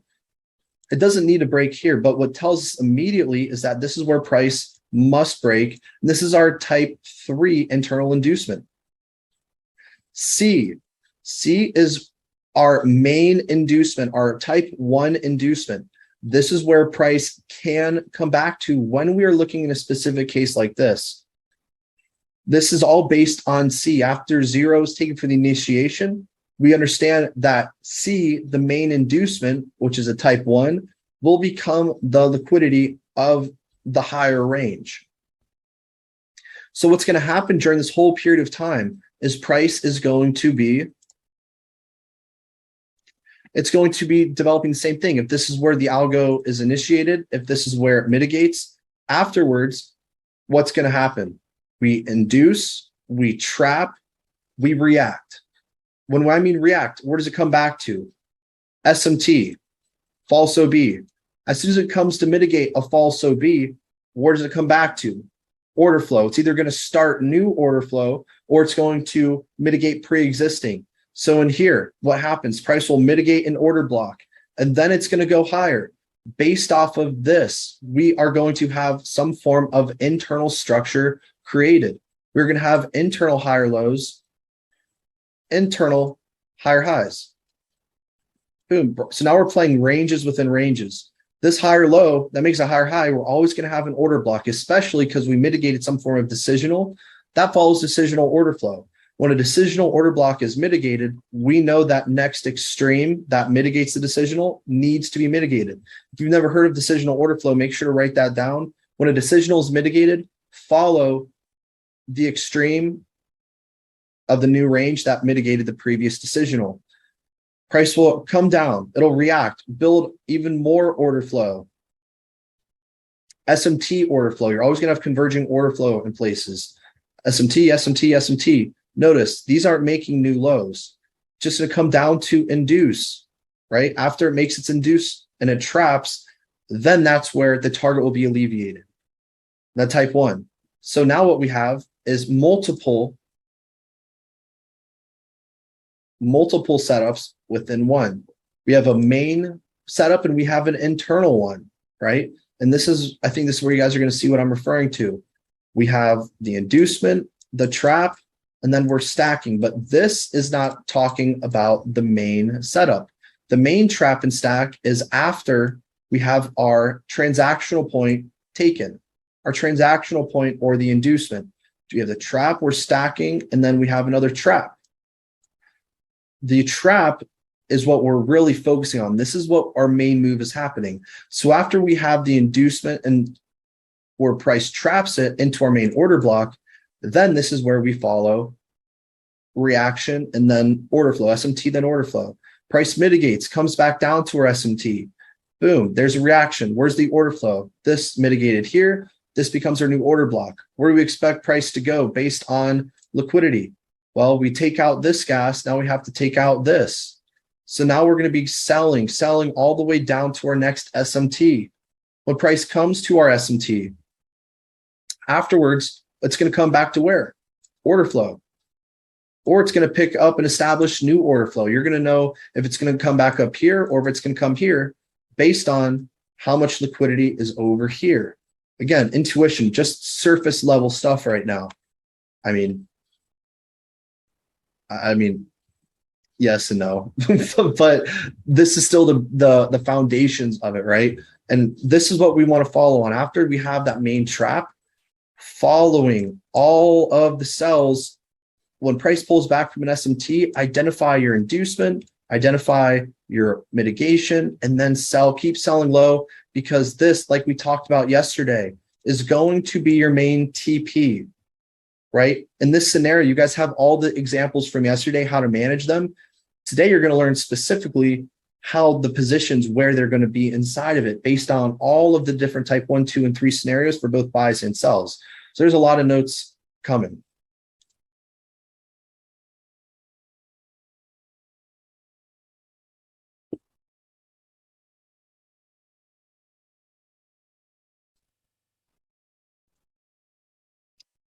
Awesome. So this is the cell model. How's everyone feeling about this?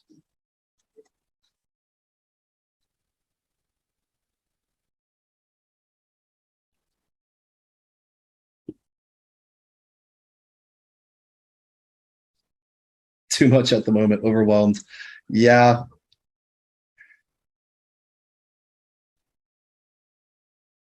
There's a lot, everybody.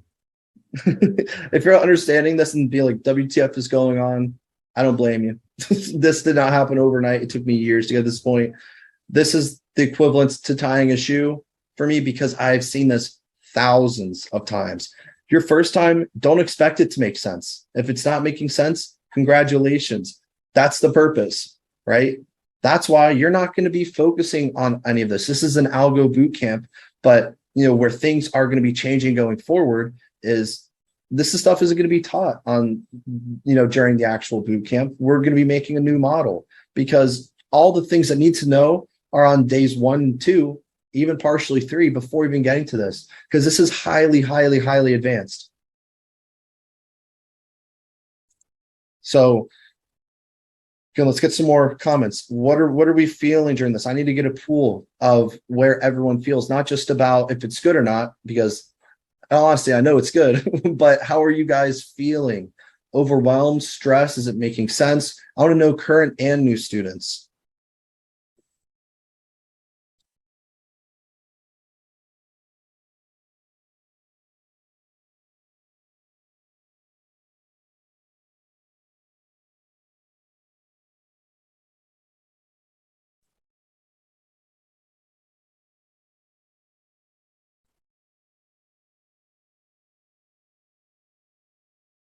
Craig, what are you referring to wondering about stacking more positions?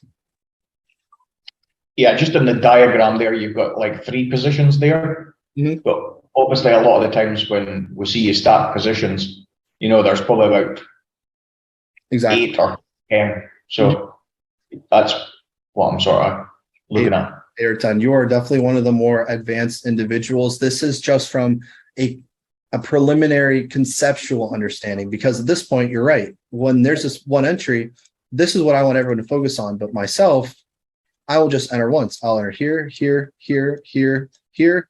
And then after we get this next entry, here, here, here, here, I'll take it to the next level. So yes, there are many entries, but from just a foundational standpoint, this is where it needs to happen. So you just asked that question. In the next 2 slides, I'm going to have an example showing you specifically, where I have several entries entered.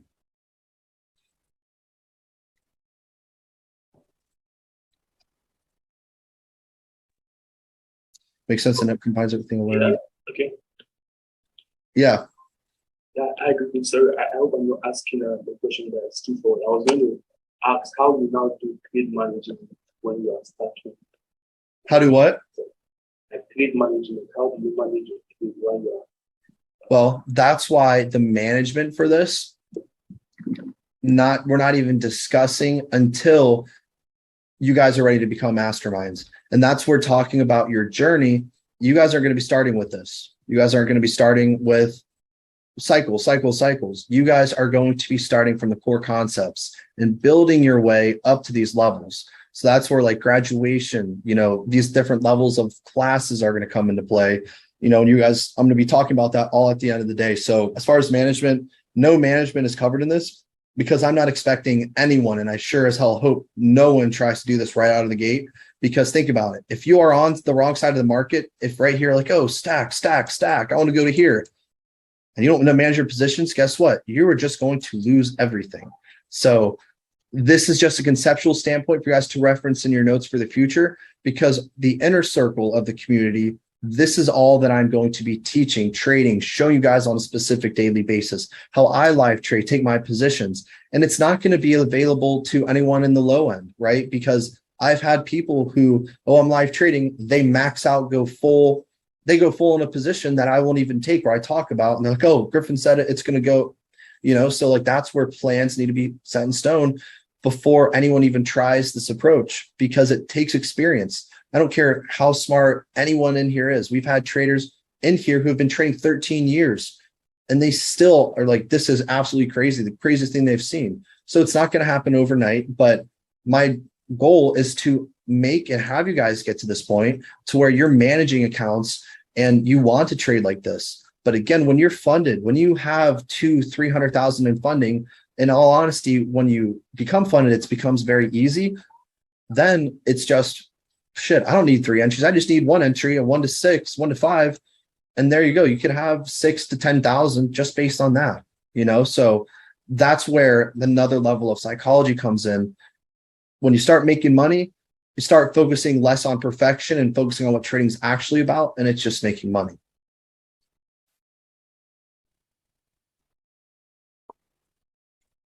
All right. So we are all good with this then, I'm assuming. All right. So as mentioned, we have a lot to go through today. I will be covering some examples of these, but again, this is primarily intraday mastery. I just wanted to be the dime that I am and share this with you guys and not set you guys up for failure, because this is a lot. So let's get right to it. All right. So the next one, the buy. Type 1 buys. I'm going to give everyone a minute to draw the chart to the right, and then I'm going to go over it again.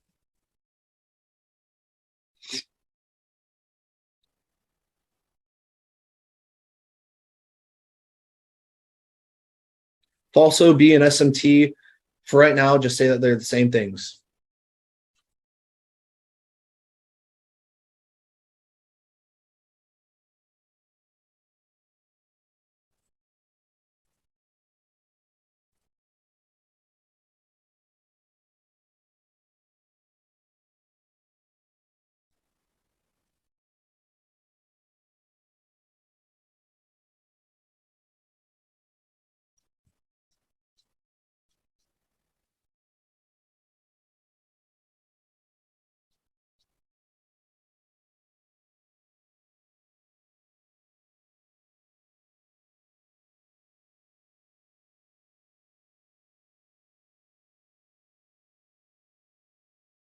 Everyone type a 1 when you are ready or when you are done with the diagram, and I will begin.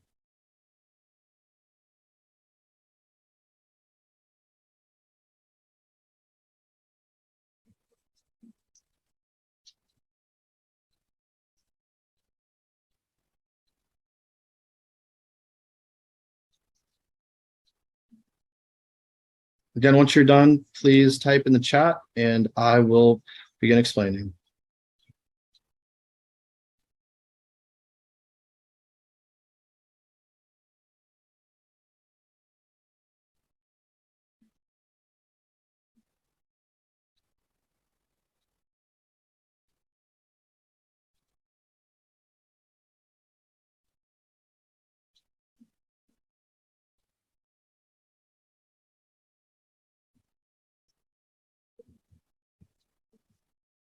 To get more people, I will begin.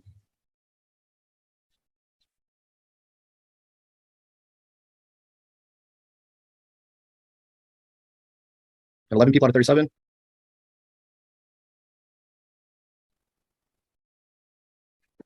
All right, 15, 16.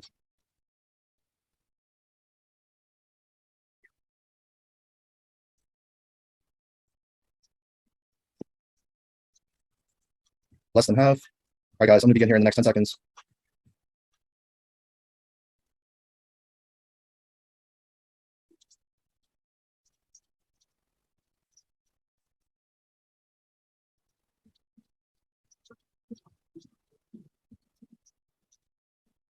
All right, so let's get right into it, everybody. Okay. Now, again, do not worry if this is overwhelming you. It is supposed to. All right. So now we're going to look at the second or the first type for buys, right? So this type one occurs when we are in a previous uptrend, when we are in an uptrend, right? So again, what this is telling you, remember, two key points is that this over here that price mitigates is an SMT. This down here, we are following either some form of order flow or we are directionally bullish. So similarly, this applies the same, but essentially we are looking in an uptrend. This is a case where a type 2 or type 1, excuse me, inducement occurs where it breaks the same structure that we're looking at, right? So that tells us we're buying below a higher low. But where's the actual initiation point of the algo? Does it start here? No, the initiation point is right here. So whenever a higher high is taken out, this is always going to be the initiation point. Why is that? Well, because what can happen is price can just come in here, decide, and then go higher, which you're going to learn about a type 2. But it's the initiation point because different types of inducements can occur as a result of that. Now, being said, let's dive into the internal. When the SMT is mitigated on the higher time frame, we know this is going to be following some form of order flow. You have true order flow and you have SMT order flow. When you have SMT order flow mitigated, all that's saying is if we're bearish over here, it's not going to be making new lows. It can go anywhere internally. It can break structure. It can come inside and maintain it as for a type 2. But just be mindful. That's what I'm saying when I'm talking about SMTs. Now, when we're looking at SMT, order flow has been mitigated. We know that in the future, this will become another form of order flow, aka an SMT if it is counter trend. So always be mindful of that. That's oftentimes going to be left for the future. Now, internally, what you're going to see is you're going to see something like so. You're going to be seeing internal pullbacks, internal continuations, with all of these being SMTs, again, trapping buyers and then also trapping sellers. So there's really two instances of algo. Again, any move in the market is as a result of the algo, right? So, well, I'll try not to get too deep here. But yeah, so we have internal order flow developing. These are colored not as SMTs because respective to these individual time frames they're on, they're actually going to be making new lows, right? They're actually going to be making some form of new lows. Now, in the future, what happens is because this is valid order flow, as soon as price takes all of this out, now what happens is this order flow is SMT order flow internally. So if this is the initiation point, where is the actual transactional point? Well, the transactional point is going to be the inducement that tells us this is now where we're balanced. And again, the transactional point is when after the initiation point occurs, it's the equilibrium. It's the homeostasis where we have previous traders taken in one direction. Over here, in this case, it could be sellers. Over here, now we have buyers taken out. That is where the algo delivery comes into play. So after both parties are taken out in either direction, now we're ready to resume that main direction before repeating again. So now we have price coming lower into our actual order block. Again, it can be extreme or decisional. I can't do everything because there would be 15, 20 plus different models. But with that being said, of course, price comes down to our main order block. Can anyone tell me, based on our picture, where is our inducement for this trade?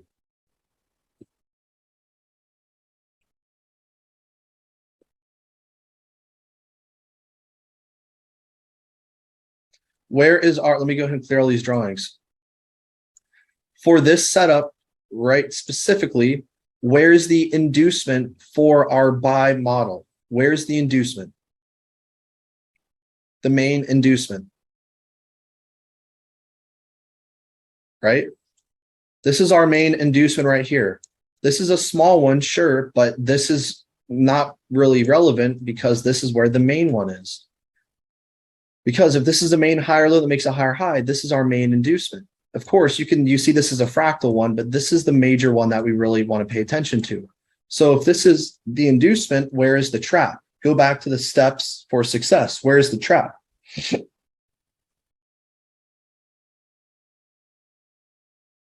Everybody, where is the trap? right? This is the trap. Now, the next thing I'm going to ask everybody, if this is the trap, the inducement, this is the trap, what is the third thing we now need to think about? It all rhymes. Induce, trap, then what? React.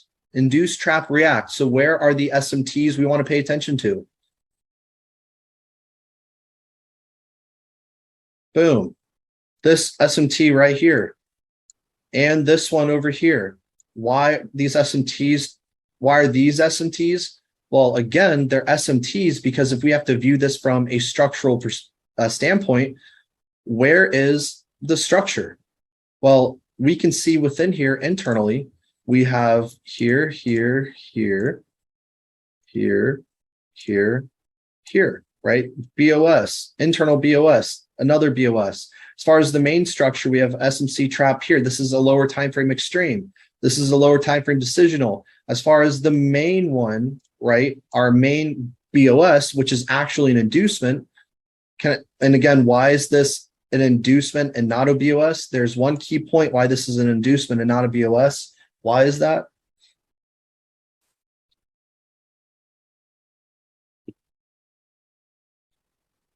How do we know if it's an inducement versus a BOS?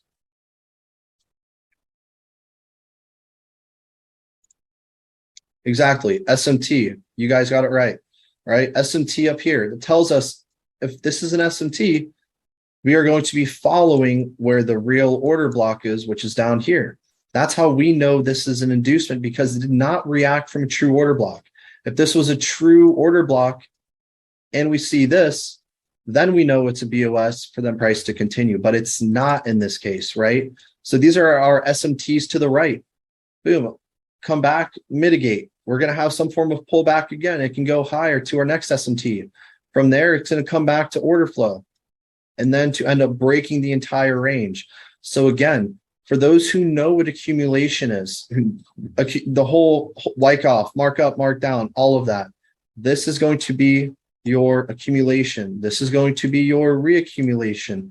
As soon as price takes out this, that's when we're going to start distributing and restart the whole cycle again. Awesome. So this is no snapshot. Yep. Good. This is our type 1 model. Okay. With that being said, who have marked all this down? Are we ready to continue? To get 10 yeses, we're going to move on to the next.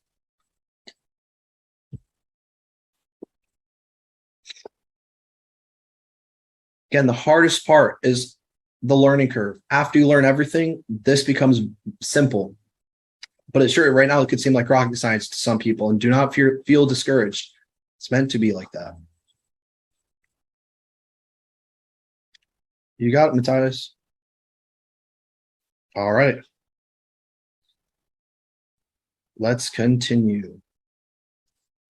Now, in this case, what I'm actually going to do is I'm going to skip a few slides so we can go through this quick example right here. I'm going to show you guys. Just so we can have a quick note, quick switch from this. Control copy. Take a look at this.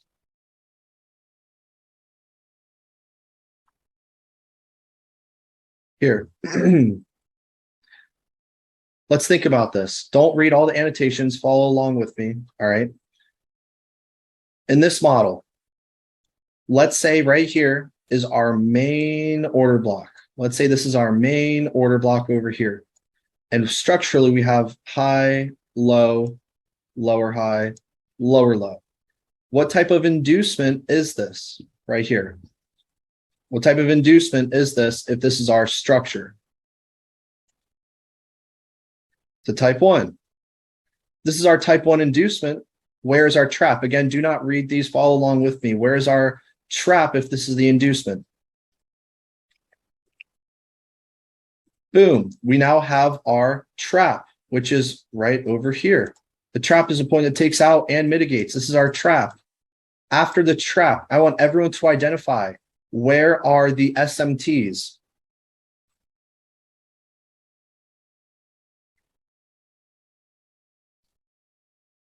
Boom, there could be 3 SMTs in this case. Love it. You guys are following along flawlessly. Awesome. Let's keep it going. All right. Clearing drawings now. So now that we have our traps, I'm going to illustrate our traps in purple. So where's our trap? Well, we could have one here. This remains unmitigated. So this is also, right, a whole trap. And then we have this all the way down here. Now we've identified the areas where price is going to pull back from. Okay. Now, after it's mitigated, we then wait for price to come to what? React from a trap. What do we see? We see price come back to the trap. It comes back to react. Where's the first area following order flow we should look to get in at? And only do one at a time, everybody. Only one at a time. Boom, right? Exactly. Let me just clear your guys' drawings. This is the first area. Why? Because we can clearly see that this area has been mitigated. This is the clear order block that mitigates it, takes out liquidity, has imbalance. Now, fractally speaking, where's the inducement that validates this order block? This sell one right here. Where's the inducement that validates it? And what type of inducement is this, everybody?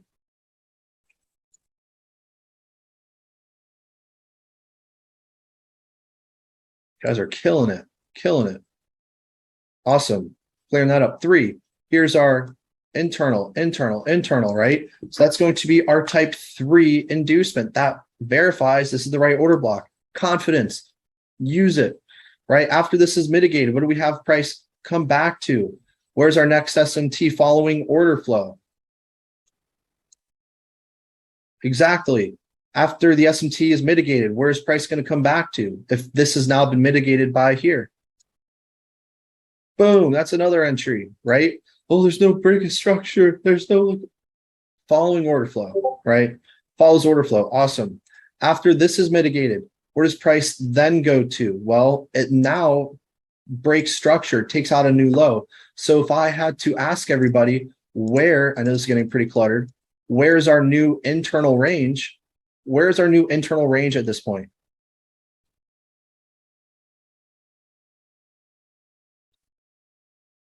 Remember, inducement validates a range. So where's the inducement within the range?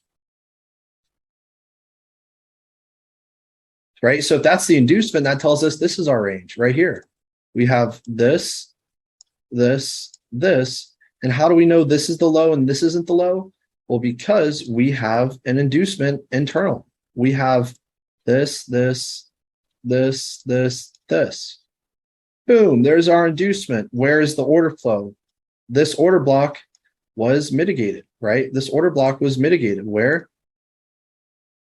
Right here. So where does our next order block become? Boom. Here's our order block. Here's our type 3 inducement. The inducement validates our order block. And what does price do? Comes all the way up to it. Now, again, when you are trading this precise, I have my stop losses set at parameters. I'm not going to take a stop on this. It never broke my order block. Came all the way to the exact high, but it never broke it, right? So this is another entry. And then what happens? All right, well then internally, if this is your new black structure, internally, you're going to have this for your red. Inducement, where's your internal BOS?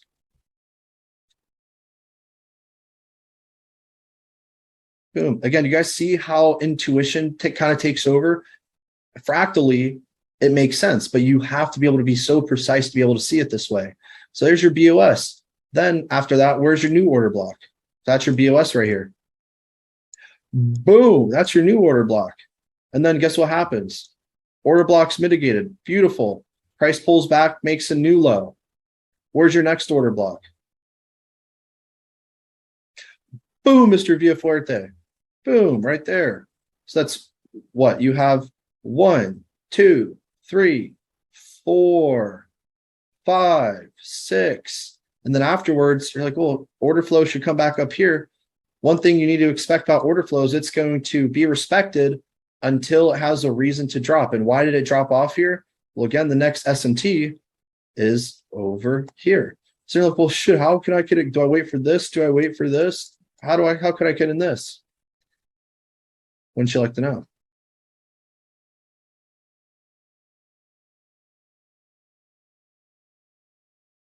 Bogdan knows, but I ain't gonna go over that yet. I ain't gonna go over that. Hey.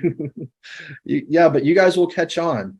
But do you guys see how this is the exact pattern that looks like this? Induce, trap. Trap makes main mitigation. And what do we do after that? Oh, here's our SMT. Here's our SMT. Boom, SMT. Then 3, 4, order flow, order flow, order flow. Start making new order flow, drop. Literally exactly like we have over here. Exactly what we have from a diagram perspective.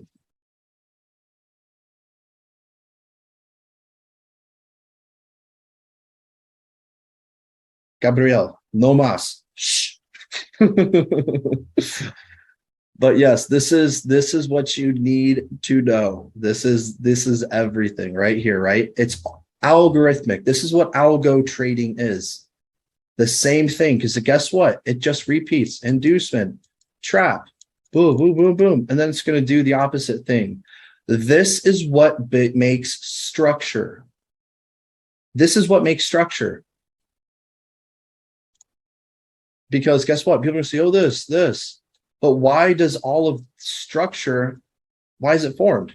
It's formed because of all of the things we are teaching you, right? It's the most sophisticated learning experience anyone can have. That's why 4 days, it can't be taught. That's why there's a lifelong commitment to it. All right. So how are we feeling after taking a quick example, a quick look at this?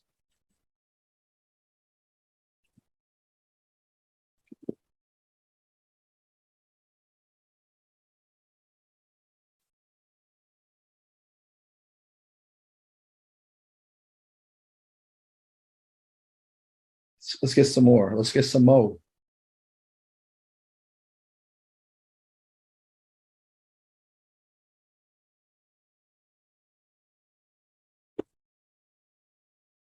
Awesome. Understanding slow, hey, it's a slow process. If you can understand any of this after 3 days, 4 days, give yourself a pat on the back, right? If you can even understand some of this, good. You're not supposed to understand all this. And if you feel like you are, stellar.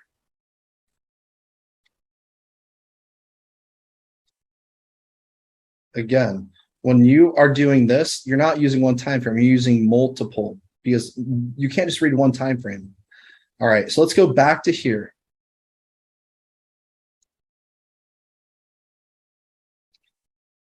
All right. So what I'm going to go through now is one more example, and we're just going to do a type 2 example. All right. Everyone ready for a type 2 example? And then after that, we're going to have another break.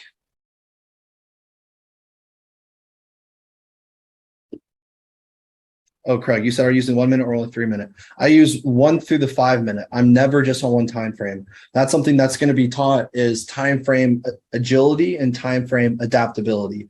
You cannot do this on one time frame because all the right order blocks are not on one, right? One could be on the 15 minute, one could be on the 30 minute. And that's what I'm going to show you guys when we get to the breakdown section of today, the setup rules, the approach. I have a whole chart laid out from an intraday perspective, tying in all of these concepts. Cool. Let's get in now to the type 2. We should all be ready. So type 2 for the cells. Identify this. I say identify. Write down all of this, everybody. You guys are going to have another minute to do this.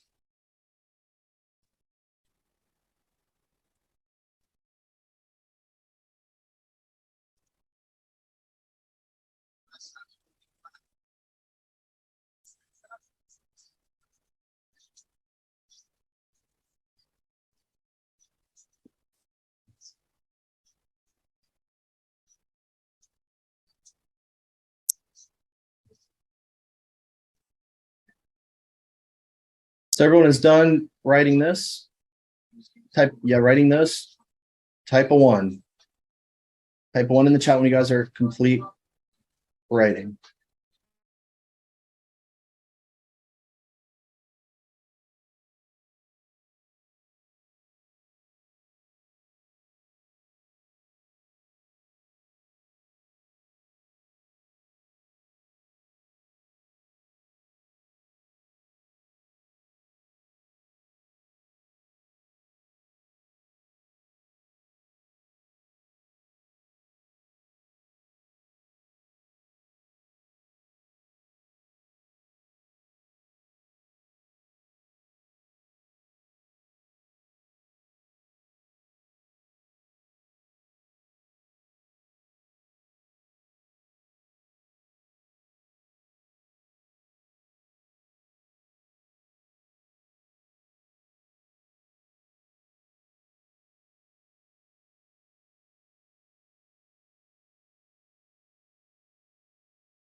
All right, let me see here.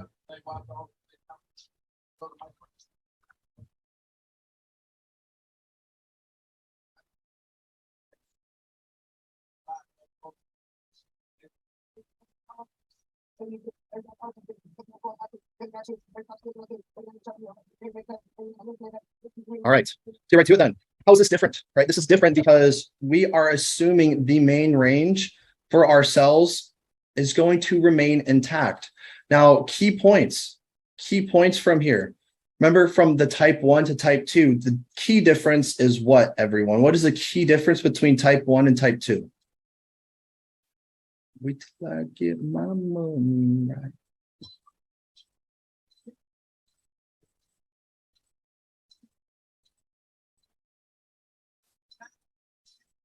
What is the main difference between type 1, type 2?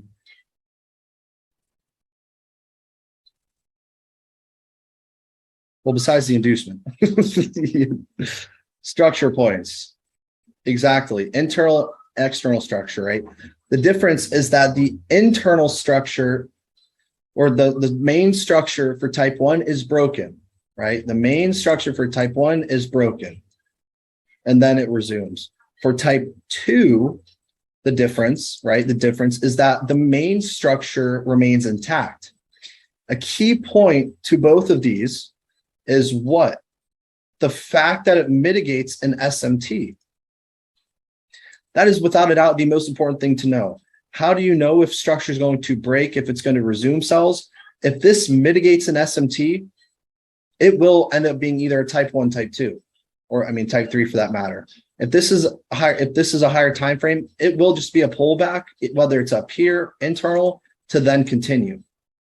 If this is a true order block, expect none of this to happen. It'll just reverse. Right? Two key differences. Being said, if we know that the structure is going to maintain, you guys can also tell from the anatomy of the algo, all of these points are included right in here. You have your inducement, you have your decisional, you have your extreme, and your engineered liquidity. We're looking at all of these, right? Where's the initiation point? The initiation point is not internal. The initiation point is what starts the algo. It calibrates a new setting, right? It's like here. It doesn't matter whatever trend you are. Why did this whole phase happen? Because it was initiated here. And because a new low was made, that's what initiated it for price to come back internally. Same thing over here. What initiates the algo? It's when a new low is broken, because it can either come up here for a type 1 or it can still follow this to go lower. So your initiation points are below lows and above highs. So after it's initiated, it mitigates your order block, your higher time frame SMT. We know that this is our engineered liquidity. We know that this is our inducement, because after we go external, when I say external, everyone, I just mean the main leg. When we make a new main leg, the inducement, whatever, whenever we go external of a range, we then need to come back internal. And internal are all those internal highs. After we come back external, this first point price must always come back to here. There can be an SMT. There might not. Again, case sensitive. It depends. You're going to know based on what price gives you. RTI.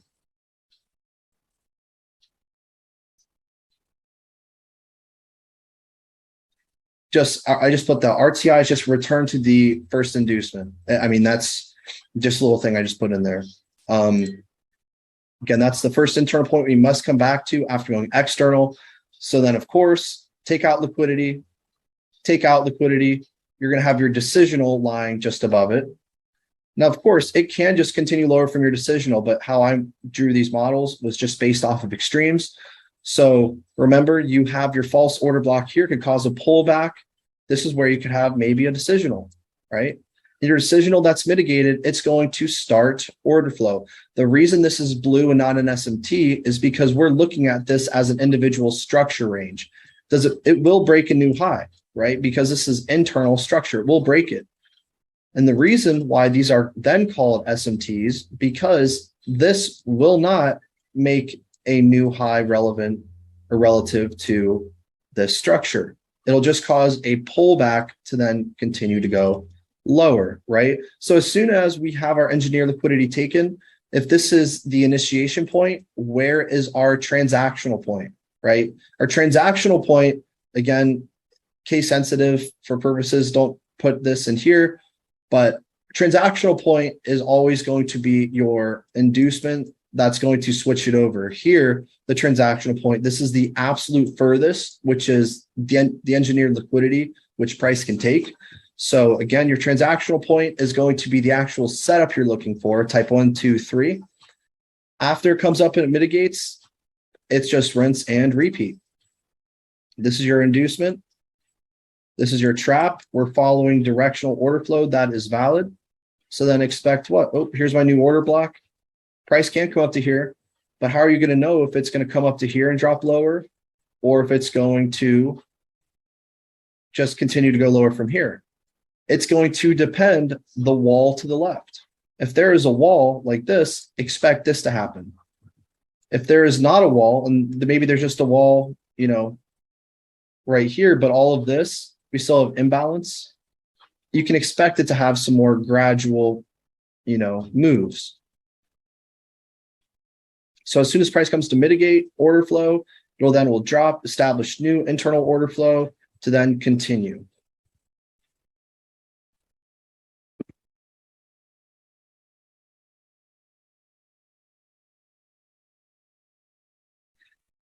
When everyone's done with this, please type a 1 in the chat, and we're going to continue to the buy, and then we are going to be moving on, taking a break. Yeah, I'm assuming everyone's done at this point.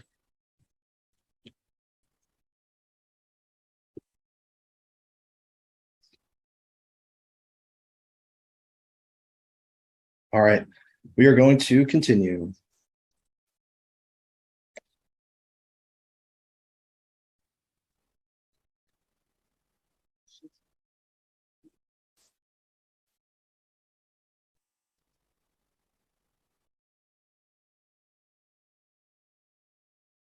All right, go ahead and draw this down, everyone. Again, another 45 seconds or so. Shouldn't take you any longer to do that. Again, it does not have to be exact. If you're using colors, great, but it's more important about the concept because, again, this will happen, but it can always differ a little bit. SMT can be over here. It doesn't have to be here. This is just it's just the most routine thing that will happen, the highest probability. And if you notice yesterday with all those setups that I gave you guys,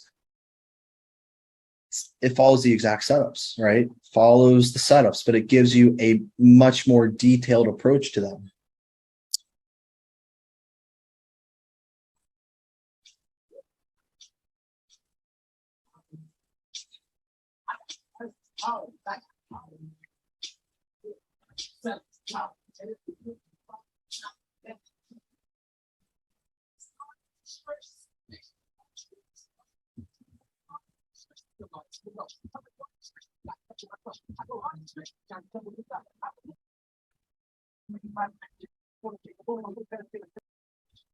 Yeah. Looks like we got Eskimo in the chat. Some living in an igloo. Or wearing a fur coat inside. This is my trading coat, yeah. Yeah, making it rain. All right. All right, everyone, let's go through it again. Where is the initiation point of this? Initiation point, very, very distinct.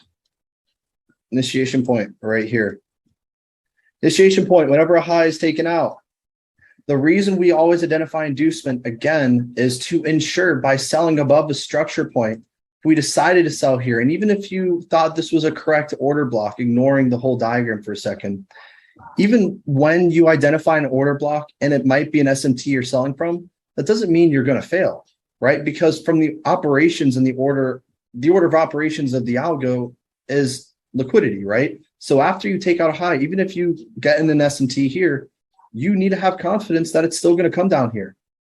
I mean, that's just what it comes to. So you will still be able to break even. You're still going to be able to manage your position. So when it comes to losses, something everyone wants to ask, well, how many losses do you have? What's your loss rate? In all honesty, I don't know, and I don't give a shit, right? Because my profits exponentially outweigh any loss.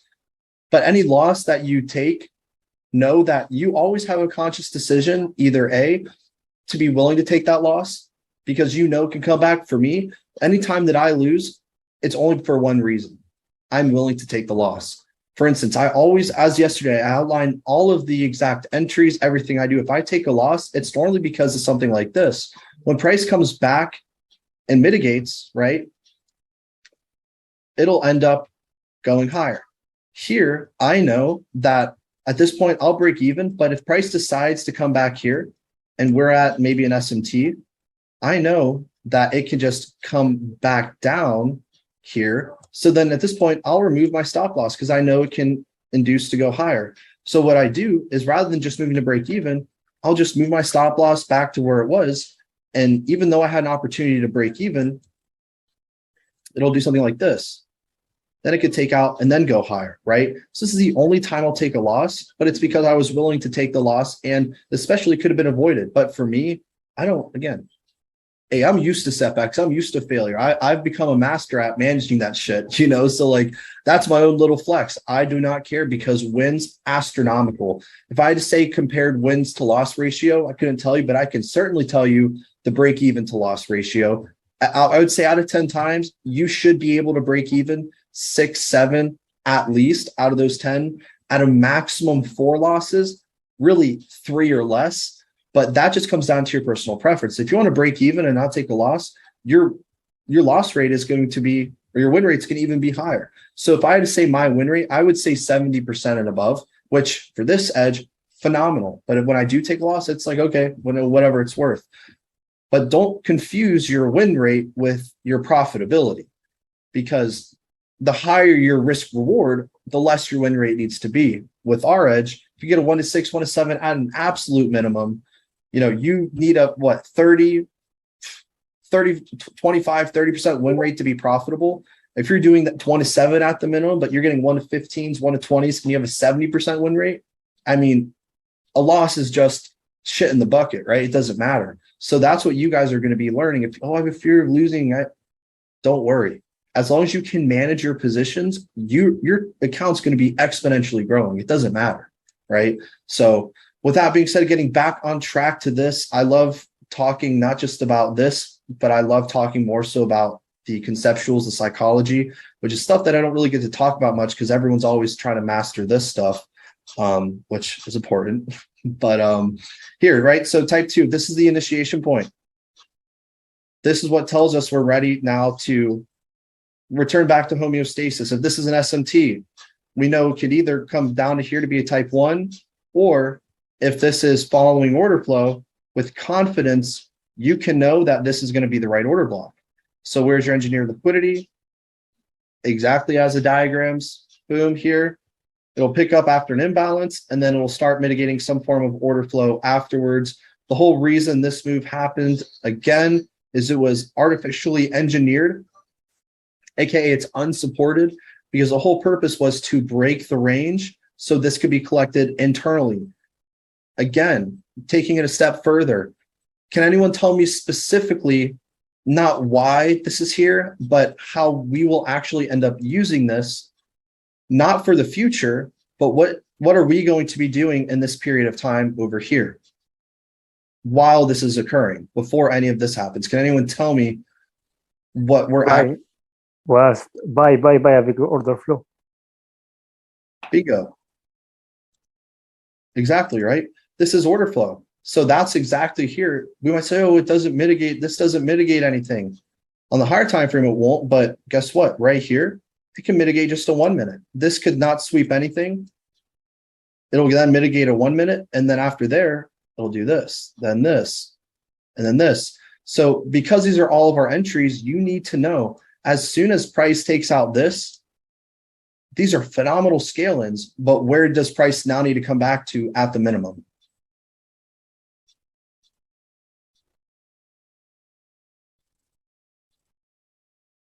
Well, this for sure at the minimum, but specifically, where's the engineered liquidity? Bingo was his name, all right? So now if we know this is where we get in, oh shit, you know, there's another SMT above here. Or maybe it's a correct directional order block. Because again, fractally, it just becomes the same crap over and over and over again, right? Oh, here's our main order block. Well, I guess I should probably take my position out. You take out, guess what? Here's our engineered liquidity. Here's what price needs to come back to. What are these? SMTs. Rinse and repeat. Oh, comes back to your order flow. Oh, it's going to come down. Oh, it randomly stopped. Is it going to go higher now? This is all, again, if this is all a wall, order flow. Order flow, and then guess what? Boom, then it can come all the way down.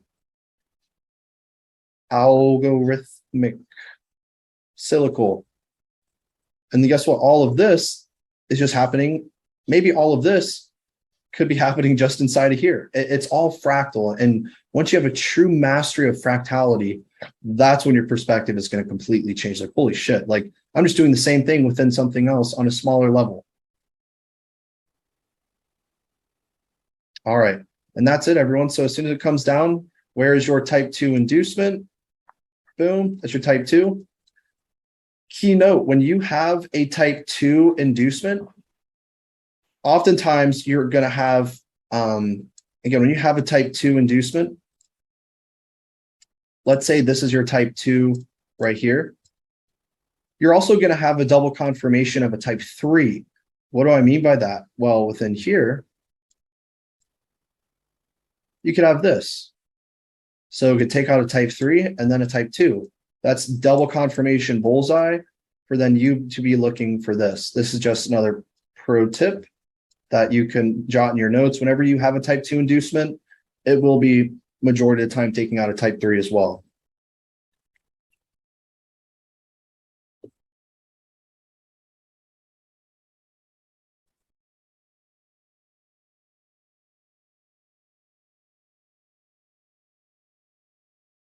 How are we doing, everybody?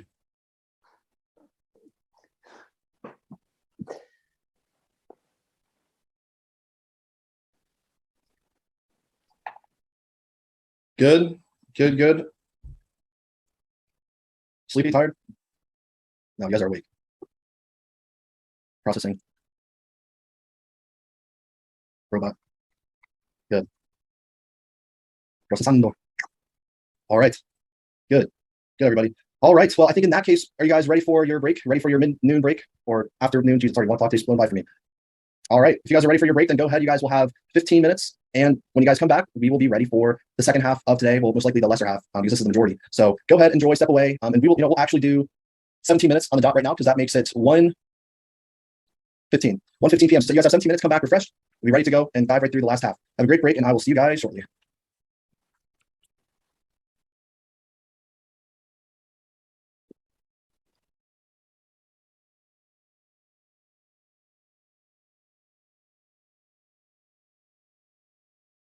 So let's go ahead and be active. So let's go ahead. All right, everyone, go ahead and return to your seats. We have some people waiting in the waiting room. We're going to be admitting them, and over the next course of a minute or so, again, people will be removed who are not active. So let's go ahead and be active, fly through the next couple sections, get to the charts, and then wrap up to Q&A beforehand. Of course, going through, your journey, what that looks like after the bootcamp.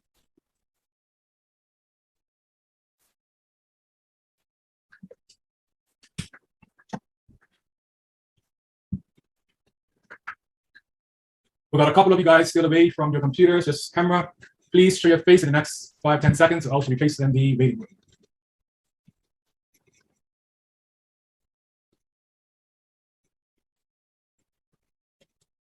Gabrielle, are you there? Reteeth, are you there? Is that your... Okay, waiting room for you. Ready to go here in the next minute, guys. Just please comply and be ready to roll here momentarily. Putin, are you there?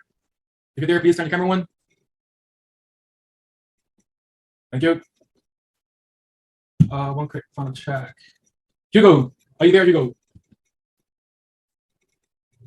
Okay, waiting room for you. And girlfriend, I believe. Let me just take. Okay, we're ready.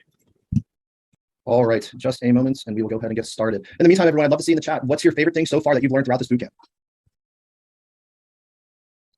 New, old students, love to see it.